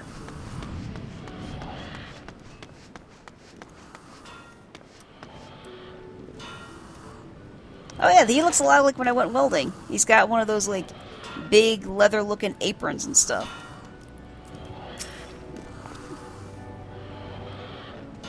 Berthael. About time Randolph sent me a new recruit. It's been too long. Ahem. I'm Berthael, Forge Master of, or the Blacksmith's Guild. If you're aiming to become a smithy worth the name, 'twould be my great pleasure to educate ye on your finer points of the craft. Oh, the rest o' these sour-faced bastards 'll tell ya. It's hard, grueling work, fit only for the best and brightest. But I say put a hammer in the hands o' willin' and see what happens. What you say then, lass? Will you swing a hammer for old Britanno? Swing a hammer for old Britanno? Yeah, sure. Haha, I knew I'd like you the moment I set eyes on you. What'd you say your name was again? Suicune Astroma. A name fit for a hero if I ever heard one. In fact, I reckon I did hear it in a bard song once. Or was it that poor sod cursing his cups at the wench? But it don't matter if it was saving the world or cuckolding. Cuckolding your husband. This time to forge yourself a new reputation. Pound out a new legend. And ye can trust old Berthael to help you do it. But there I go putting the cart before the chocobo. Here, lass, take these cross-pine hammers. A smithy without a hammer is like me without a drink. Bloody useless. Jeez. Well, don't just stand there gawping at her. Take her in your hands, have a few practice swings, whatever you fancy. She's all yours now. What I wouldn't give to be you right now, lass. A smithy never forgets his first hammer. Got some experience, gil, 100 fire shards, 50 earth crystals, and a withered cross-pine hammer.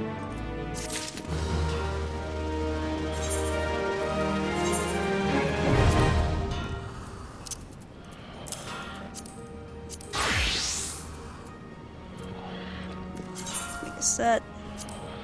Blacksmith.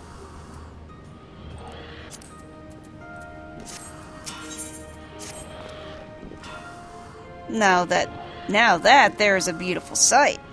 Never forget a smithy's hammer is her one true love. Friends'll betray you, lovers'll leave you, but your hammer, it'll never do you no wrong. God, seeing you standing there reminds me of a less ale-sodden, more lady-shaped version of me, me younger self. Less lady-shaped me younger self.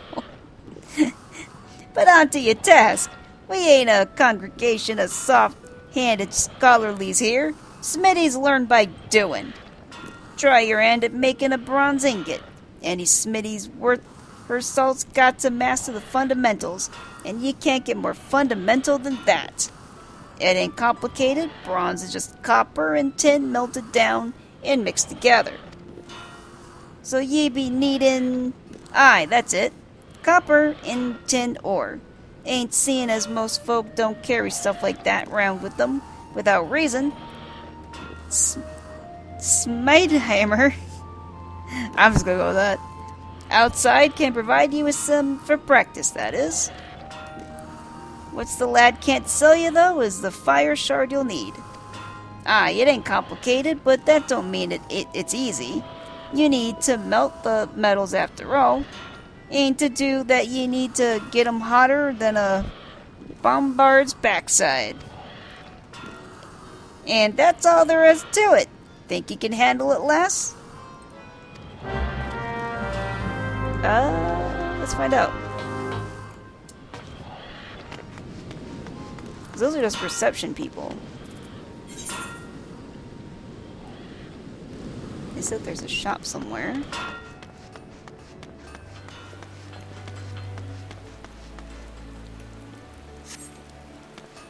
There you go. This guy with the weird thing. I can buy more copper ores from this guy.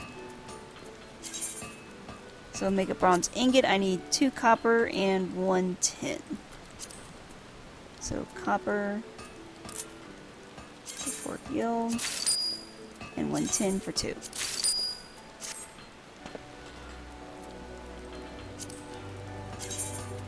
And craft. Got a little hammer and anvil. Very good. Click the button. That's it again in 1 speed. Got a bronze ingot. Alright.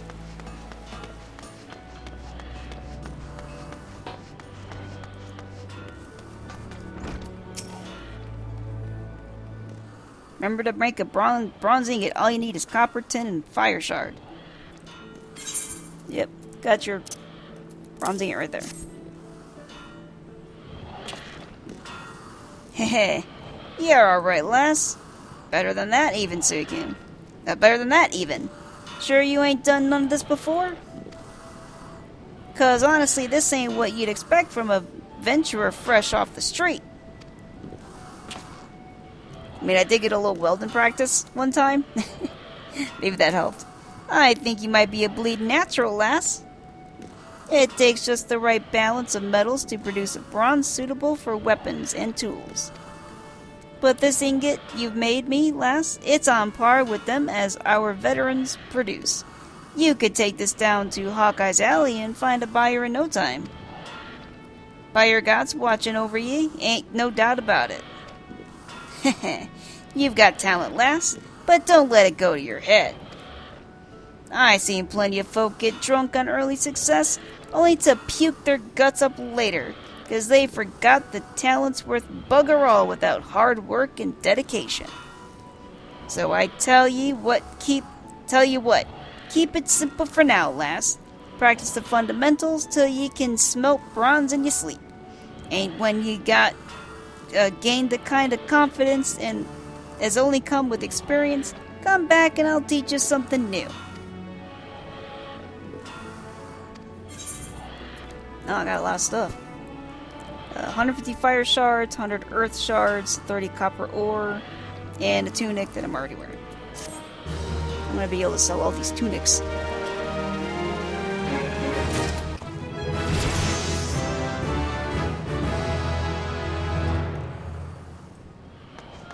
Alright, so that was blacksmithing, I think. Yeah, and as it being a crafting guild, lots of furnaces and swords being made. Like this cat lady, I think it's a cat lady, she's got gray hair, is holding with tongs like a burning hot piece of metal. An orc dude is pounding away at it, making a sword. Alright, let's talk to this other person in here. Guanaco? Yeah, I'm gonna go with Guanaco. Sound old hammer and bring in from the street, did it, lass? It's well that you find the din invitin', for the Armorers Guild is not a place for quiet reverie. If the clanging of metal striking metal is music to your ears, mayhap you've the spirit of a shipwright. Are you of mind to join our guild? Take it from me, lass, there is no greater joy than working a shapeless lump of iron into a shining breastplate with your own hands. What say you then? Do you wish to join the Armorers Guild? Sure.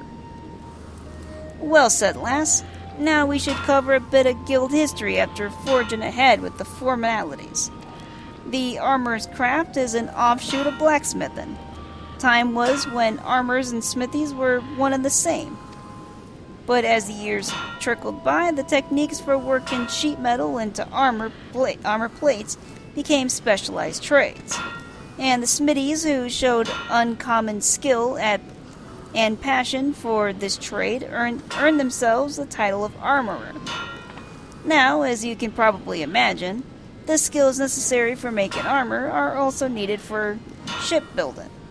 But building ships is a bit harder than knocking out simple helms, which led those armorers who were good enough to work on boats to claim the title of shipwright. Of course, it was one thing calling armorers blacksmiths and shipwrights armorers, but it was quite another calling shipwrights blacksmiths, because building a ship and making a hatchet couldn't be more different. It seemed as though a line needed drawing, and seeing how Limsa Lominsa was built on the strength of her navy, you can imagine why the armorers chose to cut their ties with the smithies and established a guild of their own. As for the smithies, well, the whole notion of independent armorers guild never did sit well with them, and there's been a fair old rivalry between our two factions ever since. Always trying to outdo each other we are. Which is why we're ever on the lookout for a new talent to help us keep the smithy bastards in their place. All you need to do is impress the Forge Master and we can start on your training. Be warned, Forge Master's Hananza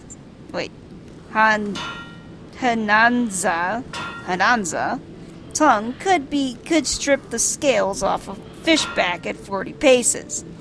Saying that, you won't find a fairer mistress this side of the strait or Murthor. Let me know when you've mustered the courage to speak with her, and I'll see to the rest. I got it. Your mind is made up? You're ready to throw in the lot with us armorers? Yep. And it's time you make yourself known to the Forge Master. There's no empty title. Oh, that's no empty title, by the way. Hananza's a renowned shipwright and one of the finest craftsmen in Limsa Lominsa. Head outside and you'll find her blistering the skins of our newest initiates. From 40 paces away, I'm sure.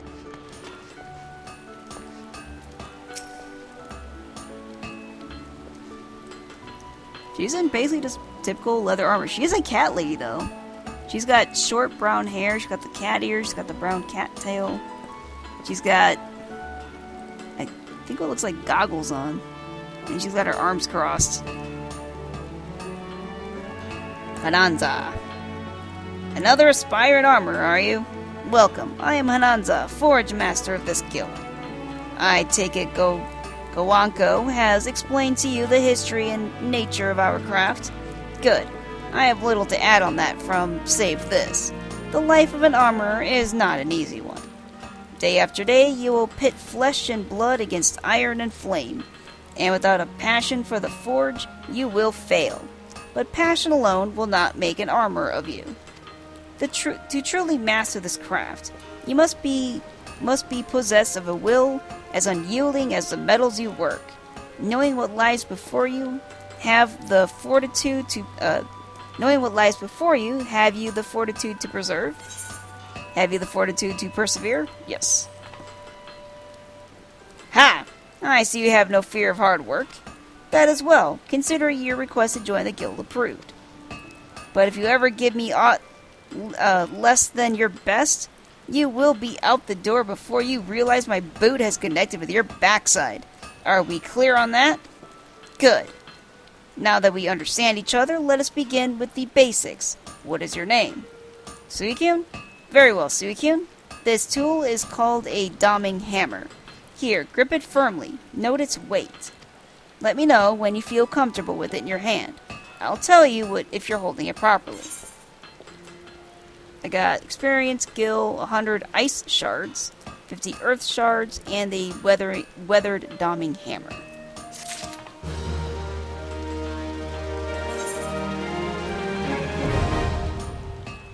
I assume this will be more craftsman stuff?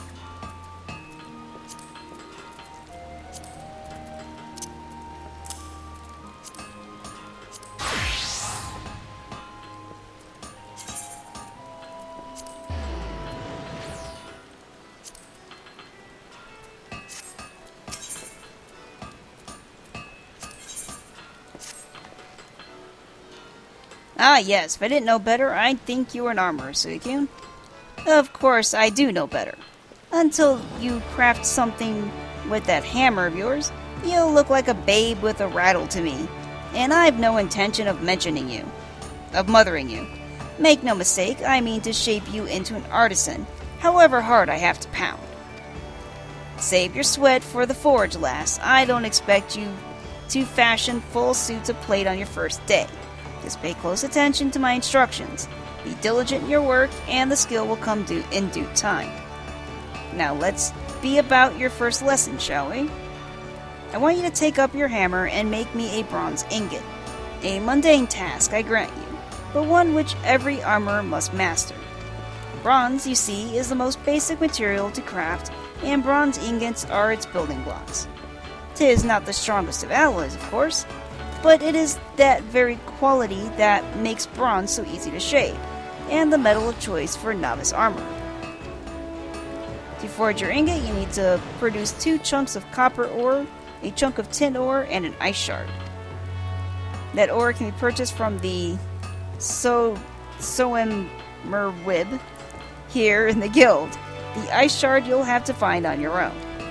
Well, are you waiting for me to swing your arm for you?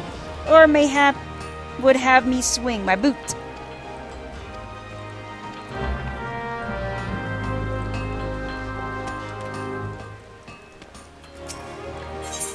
Alright, so I need 2 copper ore and a tin ore.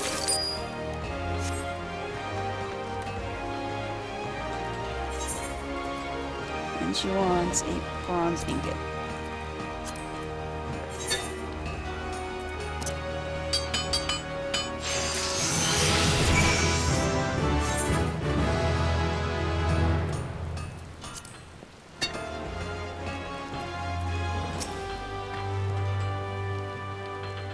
Where's that bronze ingot I asked you for? If you can't find one yourself, try speaking with Sir Nibla at the guild. These names are so messed up.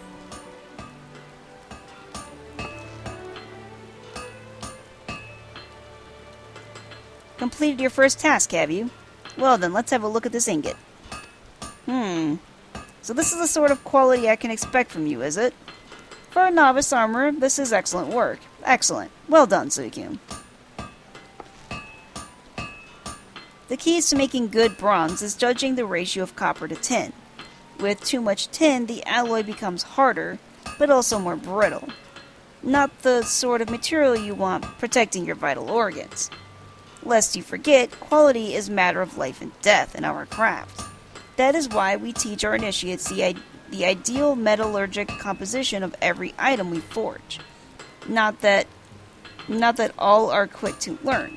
There are some who see destined to produce mediocre results, however painstakingly the processes are explained.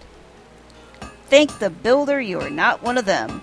I am pleased to say that your ingot would fetch a decent price in the markets. But do not let the first success make you complacent. A single bad helm will lose you more trust than 100 good ones will win, because bad armor means dead men. It is not enough that your work be good. It must needs be consistently good. And achieving that consistency requires discipline and long hours of crafting the same item over and over again and again. For you, this means a mountain of bronze ingots.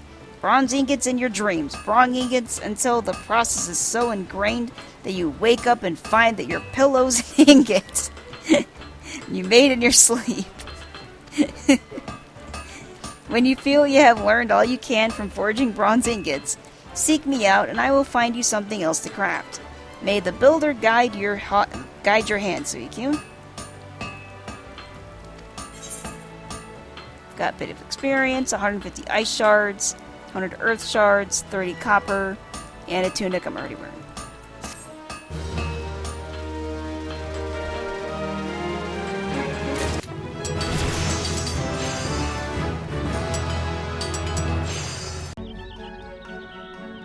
So I'm back at Gridania to get the remaining skills I need. So we are at we're at the Leatherworkers Guild. Speaking to Randall. Greetings and welcome to the Leatherworkers Guild. Here we produce the finest leather goods, taking care to honor the lives which were sacrificed for their creation. Our leather armor is worn by the archers and lancers of this great nation, and favored by all who prefer that their protection does not come at a cost to mobility. If you wish to place an order, I bid you visit Fen-Yul Fineries. If ye, on the other hand, you have mind to join our guild, I should be happy to assist you. Might you be interested in becoming a leather worker? Become a leather worker? Yes. Nothing would make me happier than to welcome a new initiate into our ranks. However, it is essential that you first understand the burden that every leather worker must bear. As you cannot have failed to know this, the Twelves Wood is blessed with an abundance of life, and we Gridanians have long hunted the forest creatures for both nourishment and clothing. But Gridania is unlike any other place. The elementals that watch over the Twelves Wood have never looked kindly on the taking of life, and those who flout their governance do so at their own peril. The elementals decreed that life not be taken without due necessity, and so the Trappers' League was formed to regulate hunting of animals. The Leatherworkers Guild was subsequently founded and managed the fair and equitable distribution of pelts. Nowadays, adventurers are a major supplier of pelts, and leather goods have become widespread. But in times past, they were rare and precious. The Leatherworkers Guild has not forgotten those times. We treat leather with no less respect than the living creatures whence it came, and craft goods of the highest quality. In so doing, we honor the lives lost and minimize the need for further killing, an oft forgotten benefit of our products, surpassing durability. Our guild is also the sole producer of the famous Fen-Yul brand of leather goods, the pride of Gridania. These products represent the ultimate expression of our core tenets and the transcendent techniques which shape them. Knowing, though, that being a guild member does not automatically make you a Fen-Yul artisan. You must earn the right to become one. For most of the leather workers here, having the fruit of their labors bear the Fen-Yul brand is yet a distant dream. That is the life which awaits you should you choose to walk our path. Success will not be handed to you, but I guarantee that you will have the opportunity to seize it. So, if you wish to make a name for yourself, and craft goods which are the envy of all, you have come to the right place. Speak to me once more if you wish to learn more about the enrollment process. Have you decided to join the Leatherworkers Guild? Sure. Very well. I invite you to speak to the Guildmaster Jiva. She is a brilliant artisan, personally responsible for the creation of countless Fenyel products. You have doubtless heard her name before. The Guildmaster's patterns are uniformly elegant, and with them every novice craftsman can cut their materials with minimal waste. It is for her to decide if you are fit to join us. She can be found in the work area within. Present yourself to her and do not waver your determination.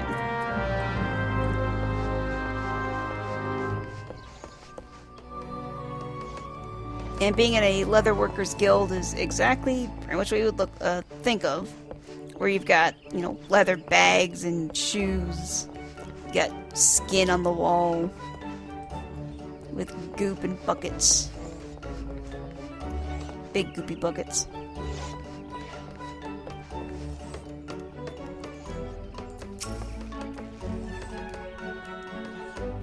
So you wish to become a leather worker? If you've spoken with Randall, then you've been told what it means to work with leather. The weight you must carry, the responsibility you must bear. Not just to the elementals, mind you, but also to the guild. Our craftsmanship is unrivaled, and each member is expected to live to that reputation. Once you join, there is no turning back. If you dishonor us, I shall flay you myself and make a chocobo saddle from your hide. Will you swear to uphold our traditions and be the best leather worker you can be? Swear to uphold the traditions of the Leatherworker Guild? Yes. Very well, you may learn our craft within these walls, though you seem ill-equipped to do even that. I will give you a head knife to help you on your way, but the rest is up to you. Do not presume that your association with us means your work will bear the Fenyel name. Until you prove yourself worthy, you will not be permitted so much as touch a Fenyel product, much less craft one. Now then, if you were to continue with your initiation, you'll need to put the knife in your hand first. Talk to me when you're ready to begin. Got experience, gil, 100 earth crystals, 50 wind crystals, and a weathered head knife.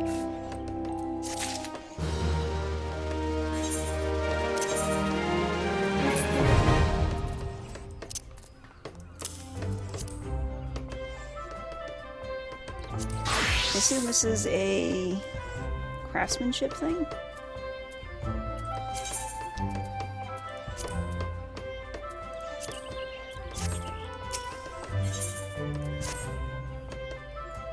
Oh, you've passed the first test, gripping your knife by the handle and not the pointy end. Great. Now it's time to see how well you can wield it. Make a circle of leather. You'll need an animal skin to do so. Newcomers to our craft often imagine that the need to hunt in order to obtain Newcomers to our craft often imagine that they need to hunt in order to obtain their materials.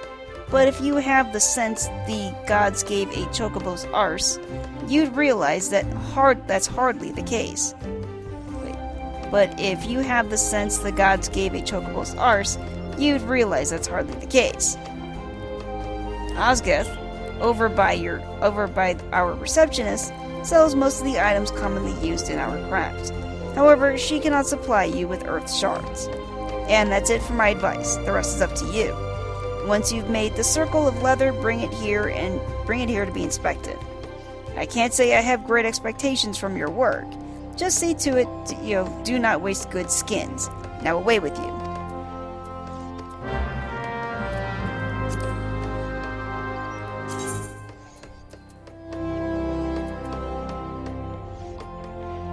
I guess he just wants leather. Just like plain old leather. So one animal skin. I already have one of those. Let's just synthesize them. It's got a little table with, I guess, a knife.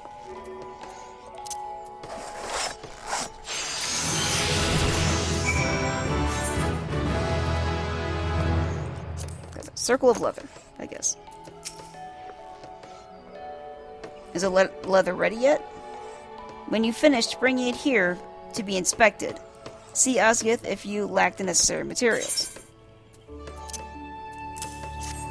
Here you go. Aye, this is indeed leather. After a fashion. Your work is amateurish in the extreme. The leather is unevenly tanned and practically unusable. But you show promise. Well, about as much promise as the leather you haphazardly crafted. Aw. Still, it is apparent that you paid due respect to the life from which it came. Had you performed any worse, I'd have cast you out without a second thought. But you didn't, so I won't. Approach each task in earnest as you did today, and I'll continue to advise you. However, you alone are responsible for your development. This is a business we're running, and neither I nor your seniors have the time to hold your hand. Apply yourself to learning our techniques and return here when you have acquired some skills. Mayhaps then I will have an errand for you to run. Got experience, 150 earth shards, 100 wind shards, 10 animal skin, and the armor I'm already wearing.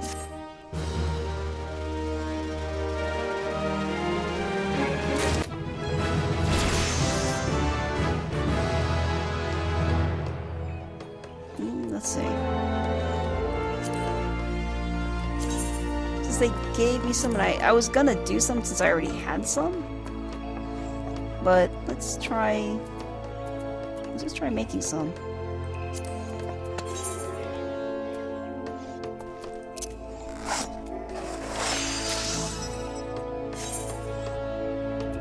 I have to do it one at a time every time.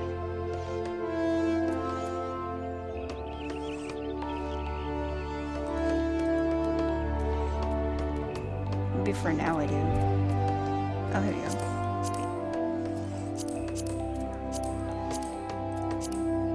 I guess not. Now, that can maybe make more than one at a time, but maybe that's a skill I get later.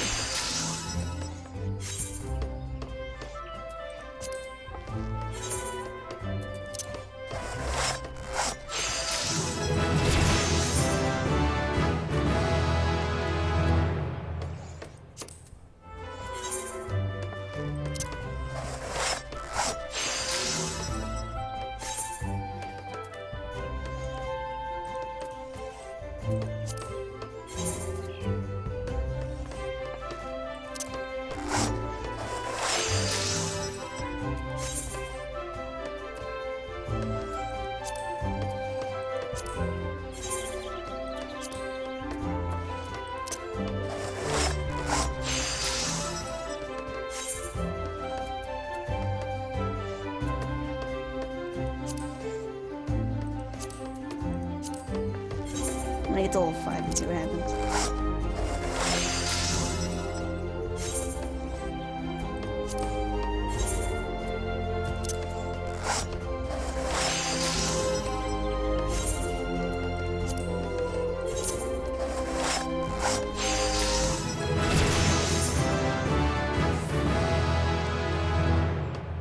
Technique learned. Basic touch. DOH ability increases quality. Efficiency 100%, success rate 100%.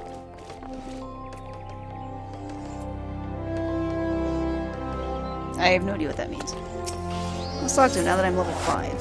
See what happens. Getting used to that knife I gave you? Gods know it doesn't happen very often, but you've chanced to find me unoccupied. How about you show me what you've learned? Let's see you make 3 leather chokers. After all, there's more to our craft than simply tanning hides, and chokers are just about the simplest thing one can make. You'll need circles of leather and animal sinew to accomplish this task. Osgoth can provide the sinew, and I'm sure you recall the method for making leather. I hope your technique has improved since the last time. Now, while we have an ample stock of skins, there are other means of procuring your materials. Hunting for your own pelts, for instance. I know what I said about before, but that was about assuming it was necessary. Choosing to do so is another matter. Indeed, it may teach you to appreciate the sources of your livelihood. Not all leather workers are wont to choose this method. But you are an adventurer, are you not? When you've finished your work, bring your chokers here for inspection.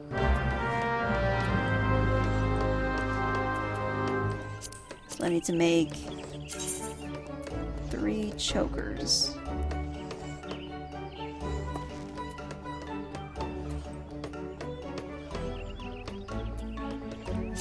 Leather choker.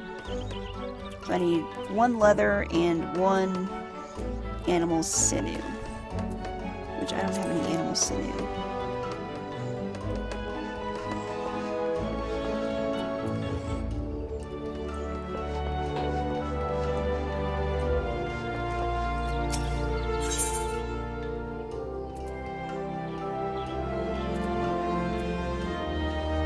Animal sinew for 4.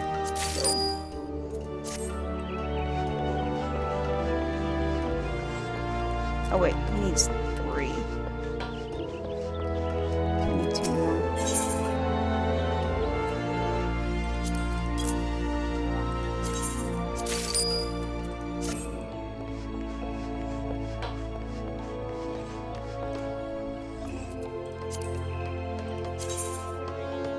So, choker.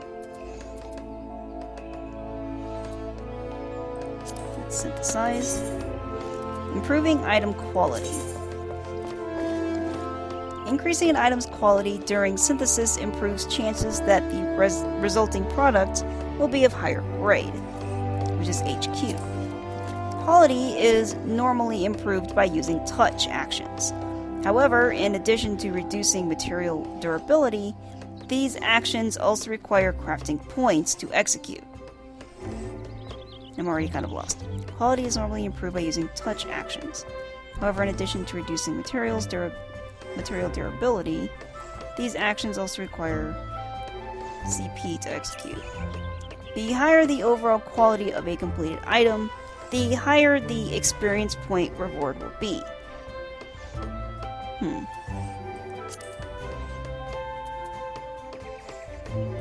Let me try clicking on this touch thing. Let's see how that goes. So the quality went up. Now it says high quality chance 6%. Can I keep the quality on? Now it's 13%. I don't know what I'm spending to do that.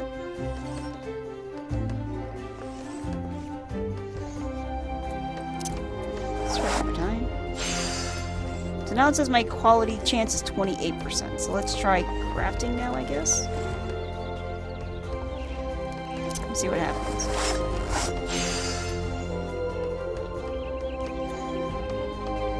Oh, my progress on the thing only went. Oh, I might fail this.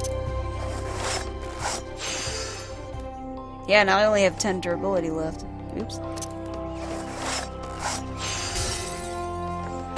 Your synthesis failed. Dang. Alright, I guess let's try it without the quality thing. Even though it just told me about it. Okay, so that durability outside is like how many chances I have. Okay, so I've got, I think 1, maybe 2 more. Let's try a little quality thing here. Let's do 1 more.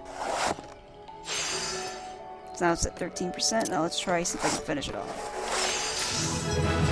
I did. Huh. Alright, let's try it again. So, I thought I had to do the high quality thing like at the beginning.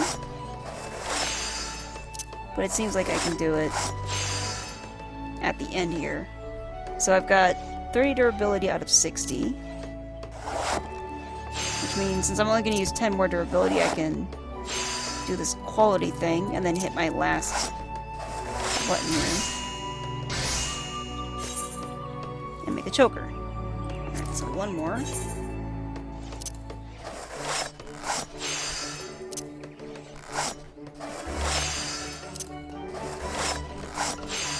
I assume the other crafts will work a similar way.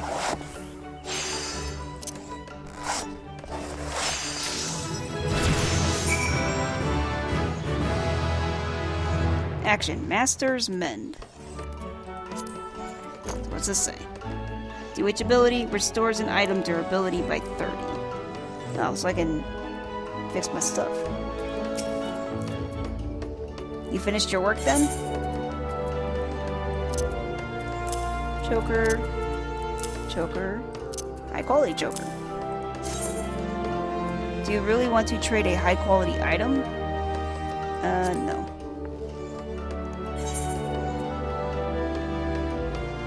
GP plus 14?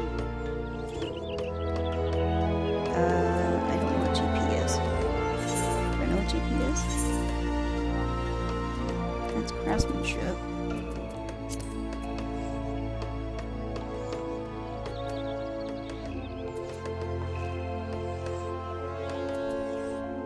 That's gathering. What does GP plus 14 mean? I don't know.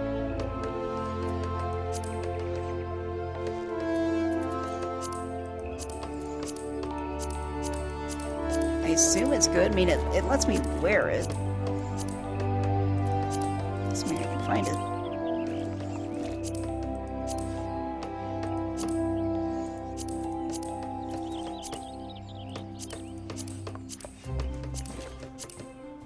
Where'd it go? Oh, it's in my inventory.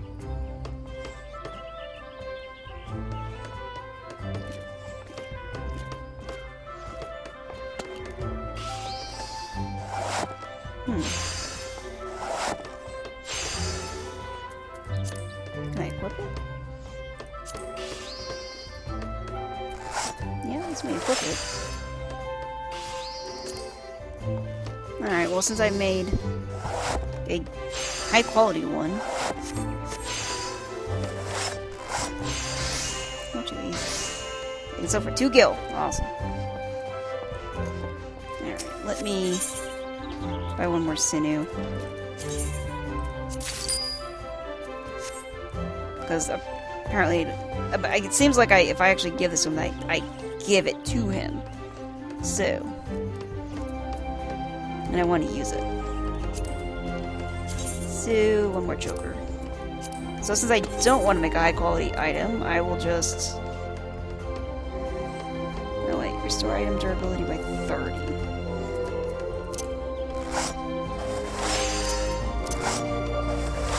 Interesting. Let me just make the choker first. Alright, let's try talking to him again.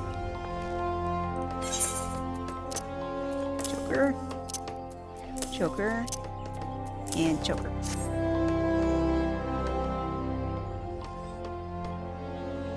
Oh, they put the choker on a dummy.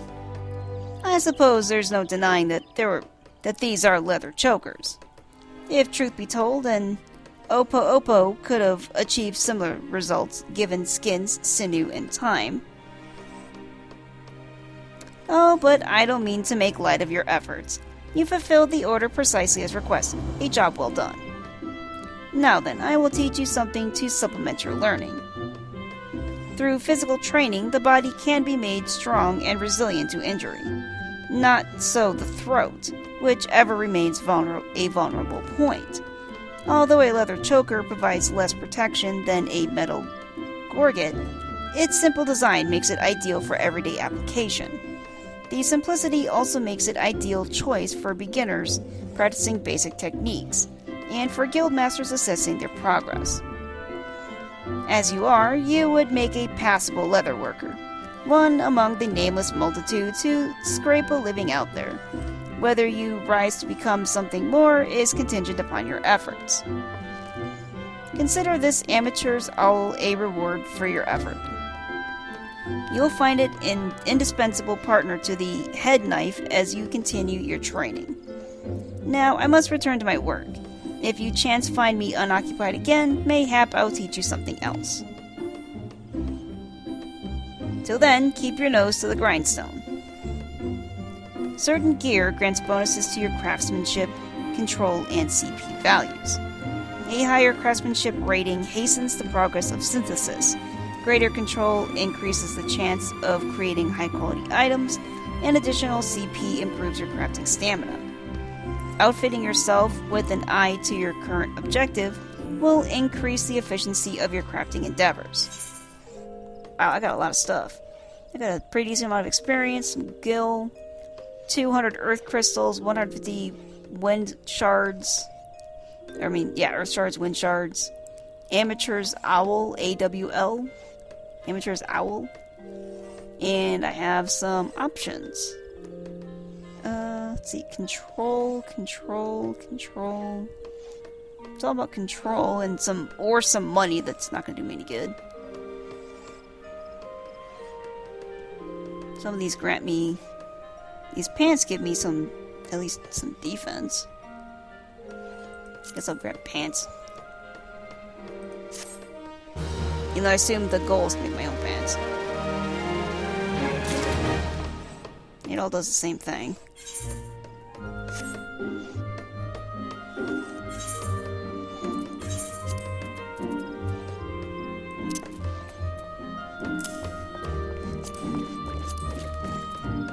Yay, pants.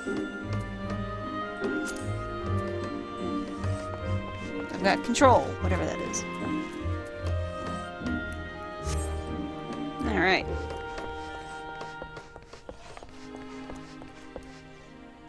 Oh wait, didn't he give me a better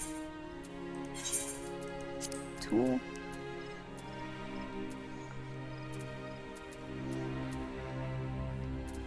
That owl thing?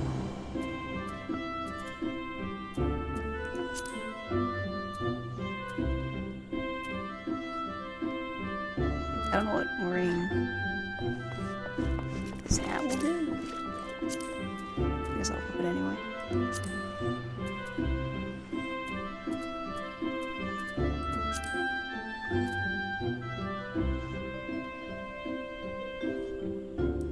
These leather mitts I can wear.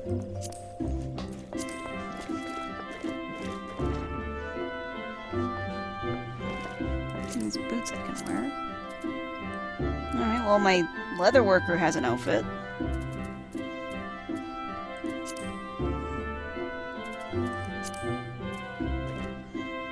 Oh, here we go. Amateur's Owl. Craftsmanship plus 26. Wow. So let's equip whatever that is.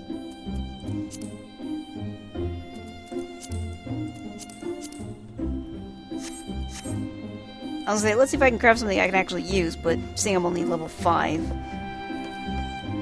probably not gonna happen.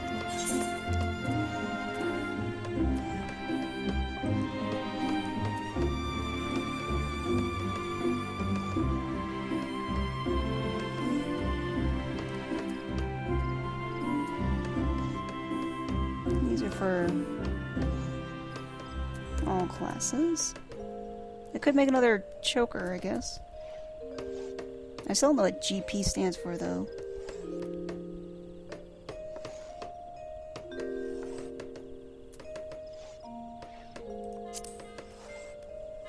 I could make boots boots for gathering. What's this? Undyed hempen cloth. Huh. Alright, well, I'll work on that some other time. I didn't want to get too distracted with crafting and stuff and not do story and all that. But I just kind of wanted to see what would happen if I actually did do, some crafting that got to level 5.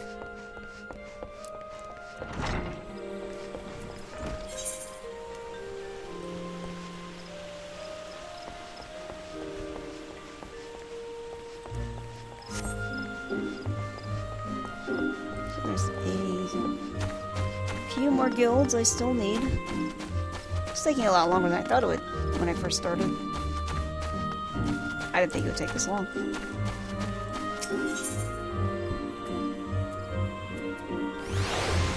Botanist Guild.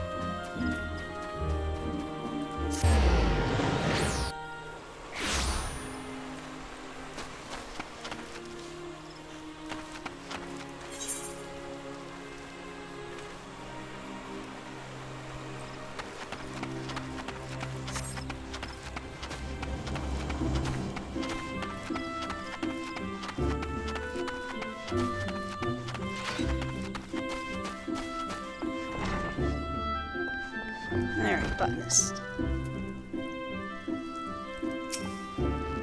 Let's see. Leonciald. Hello there, and welcome to the Botanist Guild. What brings you here today? Interested in becoming a botanist, are you? Then you've come to the right place.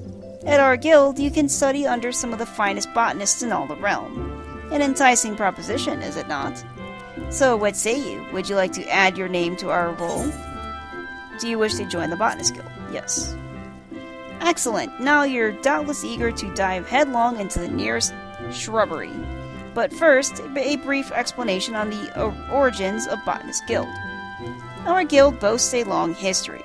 Its roots can be tracked back to some 500 years, to when our nation was still in its infancy. It was around that time that a precursor to organization to our own was established to facilitate communion with the elementals. But I suspect you're already confused, not being forest-born. Let me put it in a way that your kind would understand. The Twelves Wood doesn't belong to man, but the almighty being known as elementals. It is by their leave that we Gridanians dwell here in the forest, and it is by their leave that we receive its bounty. Ever since mankind settled at the Twelves Wood, it has been necessary for us to obtain the elementals' permission prior to taking aught from their domain. Historically, this was a rather involved process, in that only a precious few could actually commune with them, specifically those conjurers blessed with the ability to hear the elementals, aptly known as hearers. In order to relay the elementals' will to the botanists in more timely manner, a new organization was formed with a hearer at its mouth and ears. This organization would eventually evolve to become the Botanist Guild. To this day, the guild employs the service of a hearer who offers guidance to our members. Yet this is no longer our organization's sole concern. We also seek to promulgate correct harvesting practices, that is, practices which honor the will of the elementals. And that, my friend, is the story of how our guild came to be. I trust you have a newfound appreciation for the work we do.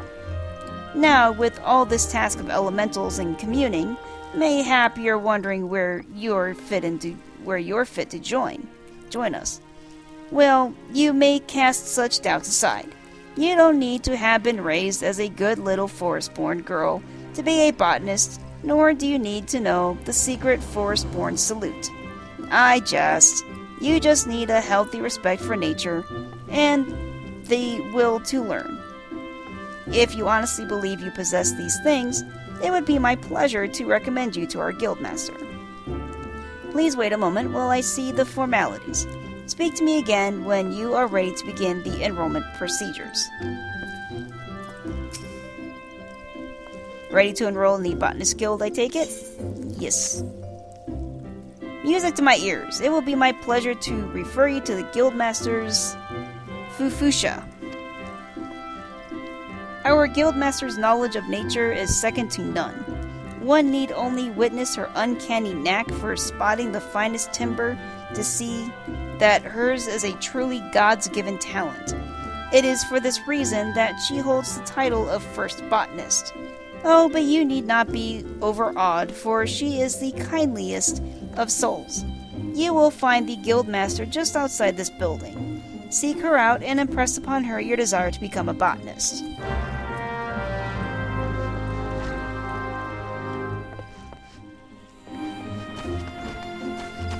Oh, she's a Lalafell. She's a tiny one. And she's also got, I was going to say a cowboy hat, but that's not a cowboy hat. That's a gardener's hat. A gardener's hat, I actually had a hat very similar to that. It's basically kind of like like a thatch hat. It's made of like a plant material, and she's got a little flower on it. It's quite cute. I like it. I want one. I'm Fufusha, the master of this guild. Pleased to make your acquaintance. Yeah, it's a female, I think. I'm pretty sure it's female. I take it Leonsalt has given you an overview of botany already? Well then, I suppose I had better continue where he left off. All Gridanians may rightly claim to share a close relationship with nature, but none is so intimate as that of the botanist. It is our calling to nurture the natural environment to the mutual benefit of man and wood. But even as nature holds us in her loving embrace, providing for our every need, she is at heart an unsentimental creature, one that will take life just as readily as she give it. Being a botanist means coming face to face with this uncomfortable truth on a regular basis. Knowing this, do you still wish to walk our path? Walk the path of the botanist? I mean, I am an adventurer and I face death every day. So, I mean, same shit, different day for me. The look in your eyes bespeaks the passion in your heart. Very well, I bid you welcome to the Botanist Guild. To help you on your way, I present you with this hatchet. Take it up and then present yourself to me again. I would assign you your first task as a botanist of the guild. Got a little bit of experience and a weathered hatchet.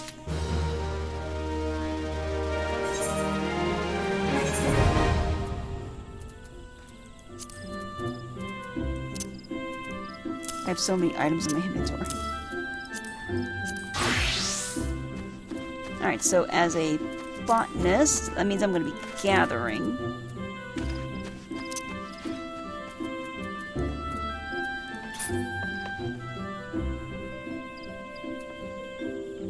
Which means I'm going to want the gathering robe on.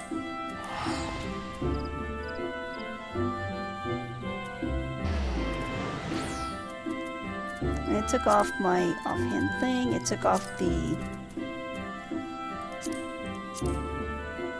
leather choker I was wearing. So I guess whatever the GP is has nothing to do with botany.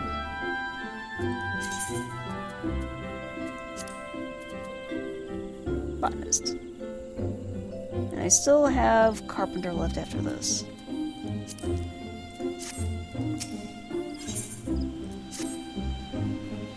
I see you have your hatchet on you. Very good. A botanist's hatchet is his livelihood. Never forget this. If you fail to keep its blade clean and keen, your efforts will yield you naught but sweat and splinters. But let us see this about your first task. Ah yes, to help you grasp the basics of botany, I would like you to gather 10 pots. 10 pots worth of latex. The forest yields us too many and more resources. It is the botanist's job to know what can be found and where. If it is latex you require, you would do well to search just outside the Blue Badger Gate or the Yellow Serpent Gate. Seek out the mature trees that stand in those areas and then put your hatchet to use. I wish you well. Botanists can use hatchets and other cutting tools to log the forest of Eorzea and gather materials used in crafting. Trees that are primed for logging are known as mature trees. To locate mature trees, make your way out of the city and then use the botanist action known as triangulate.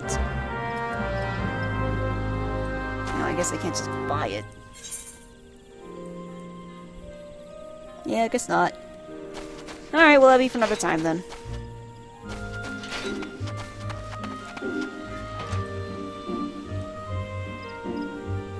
I still have carpentry I need to do. And then I'll be done with all of these crafty things.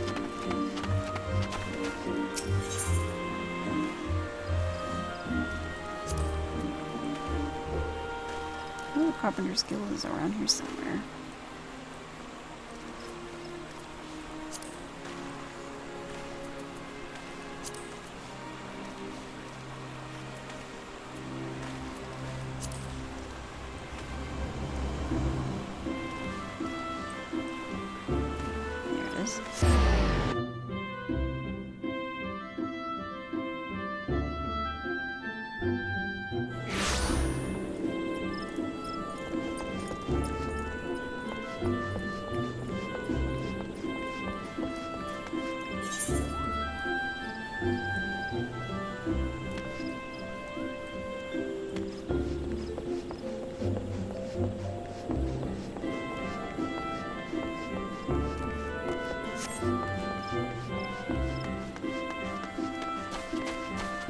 Hey, the Craftsman Guild.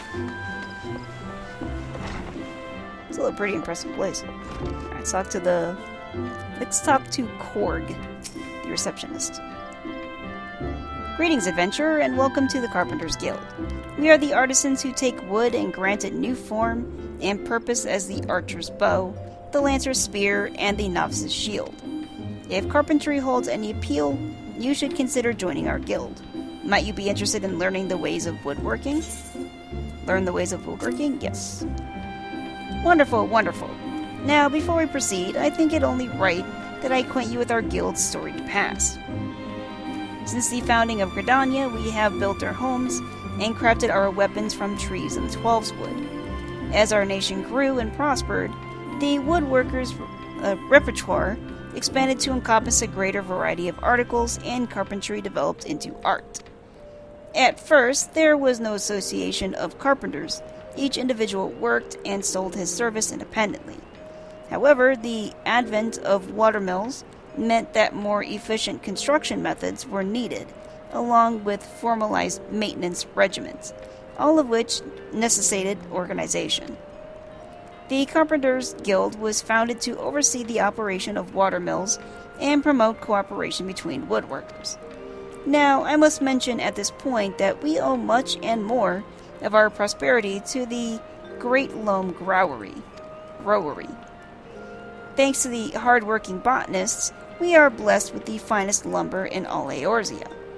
This confluence of ideal circumstances allows us to provide all manner of goods and services to the people of Gridania. My apologies, that was rather longer than I intended. Still, I trust you had gained a great understanding of the guild. We expect our members to drink deep of the collected wisdom that the guild has amassed over the course of its history, to actively seek an understanding of wood and the techniques required to work it, rather than simply waiting to be taught.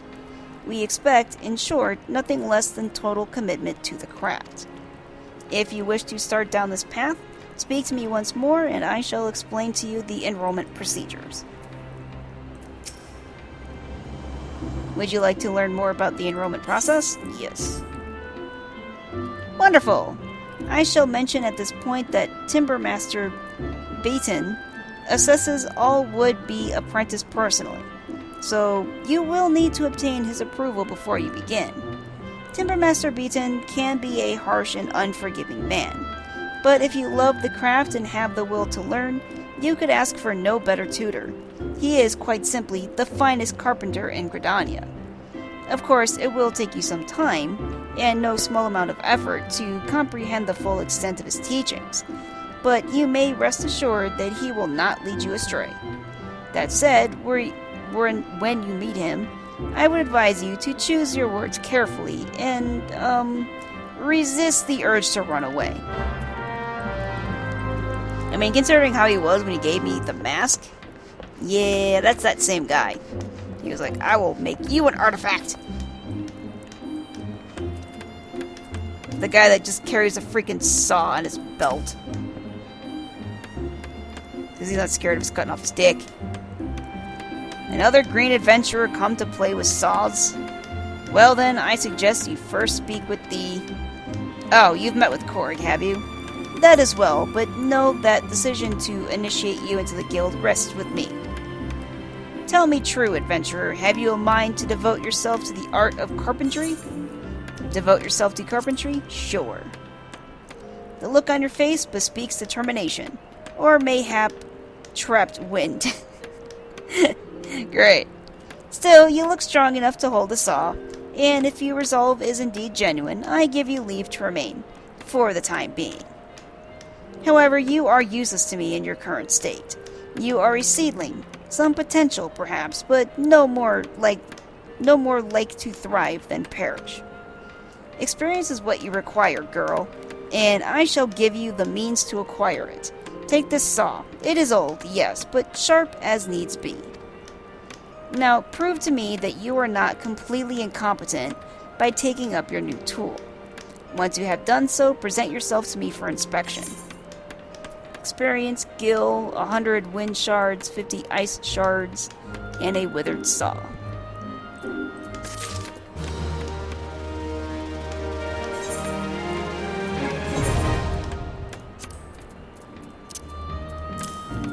Alright, let's equip the saw. And since this is craftsmanship, I'm gonna need craftsmanship gear. Okay. Let's save this one. There.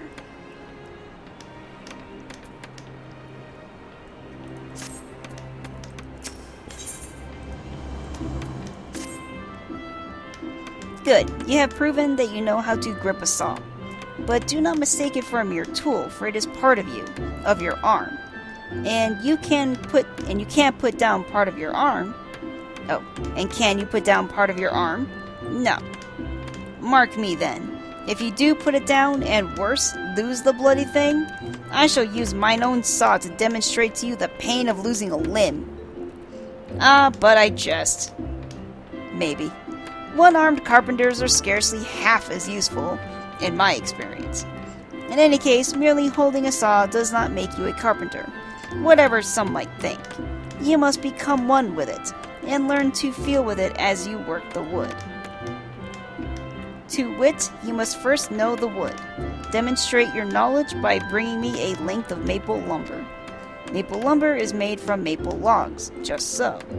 Our man, Pharaoh, by the entrance, will furnish you with such logs for a nominal price. Of course, any fool knows that fresh-cut logs are laden with water. To guard against decay, we use the wind shards to hasten the natural drying process. Do not forget to do the same. Synthesize, it's crafting.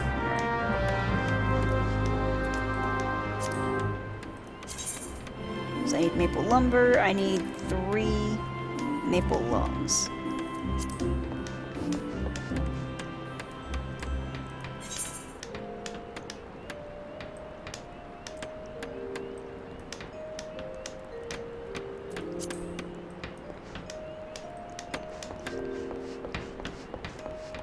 You said that's someone...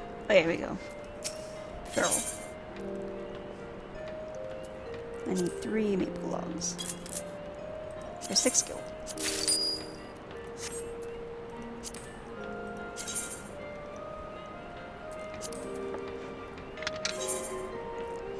Got my little sawing table.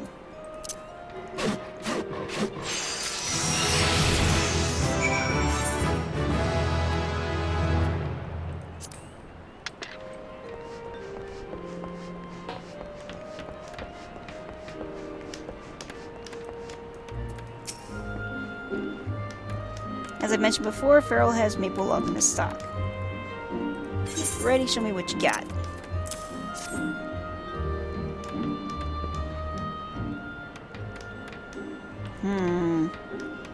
Yes, I feel it. The wood tells all. There were no careless cuts. Saw and carpenter moved as one, as if dancing. Do you see this grain, how it flows softly like syrup? Durable yet pliant, suitable for weapons and armor both. This, child, is maple. Trace the grain with your fingertips and memorize the lines. Consider every characteristic when choosing your materials. This is what it means to know the wood. The maple lumber you have brought me is acceptable. You have passed the first test. Yet for all it has grown, your knowledge is still lacking. You must needs learn more. A true carpenter knows the qualities and uses of every tree in the forest. When you know the lines of the maple better than those upon your own hand, return to me. I shall have yet another test for you. Until then, child. Got some experience, 150 wind shards, 100 ice shards, 30 maple logs, and a tunic. Oh, that's all of these tunics I got.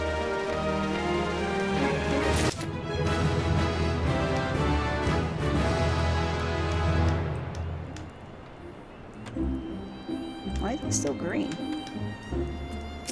Bro, why are you green? You have questions? Very well, ask. Oh, there it goes.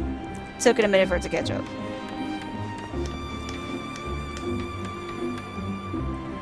Alright, that is all of the classes, I believe. Yeah, that is all of them. Finally.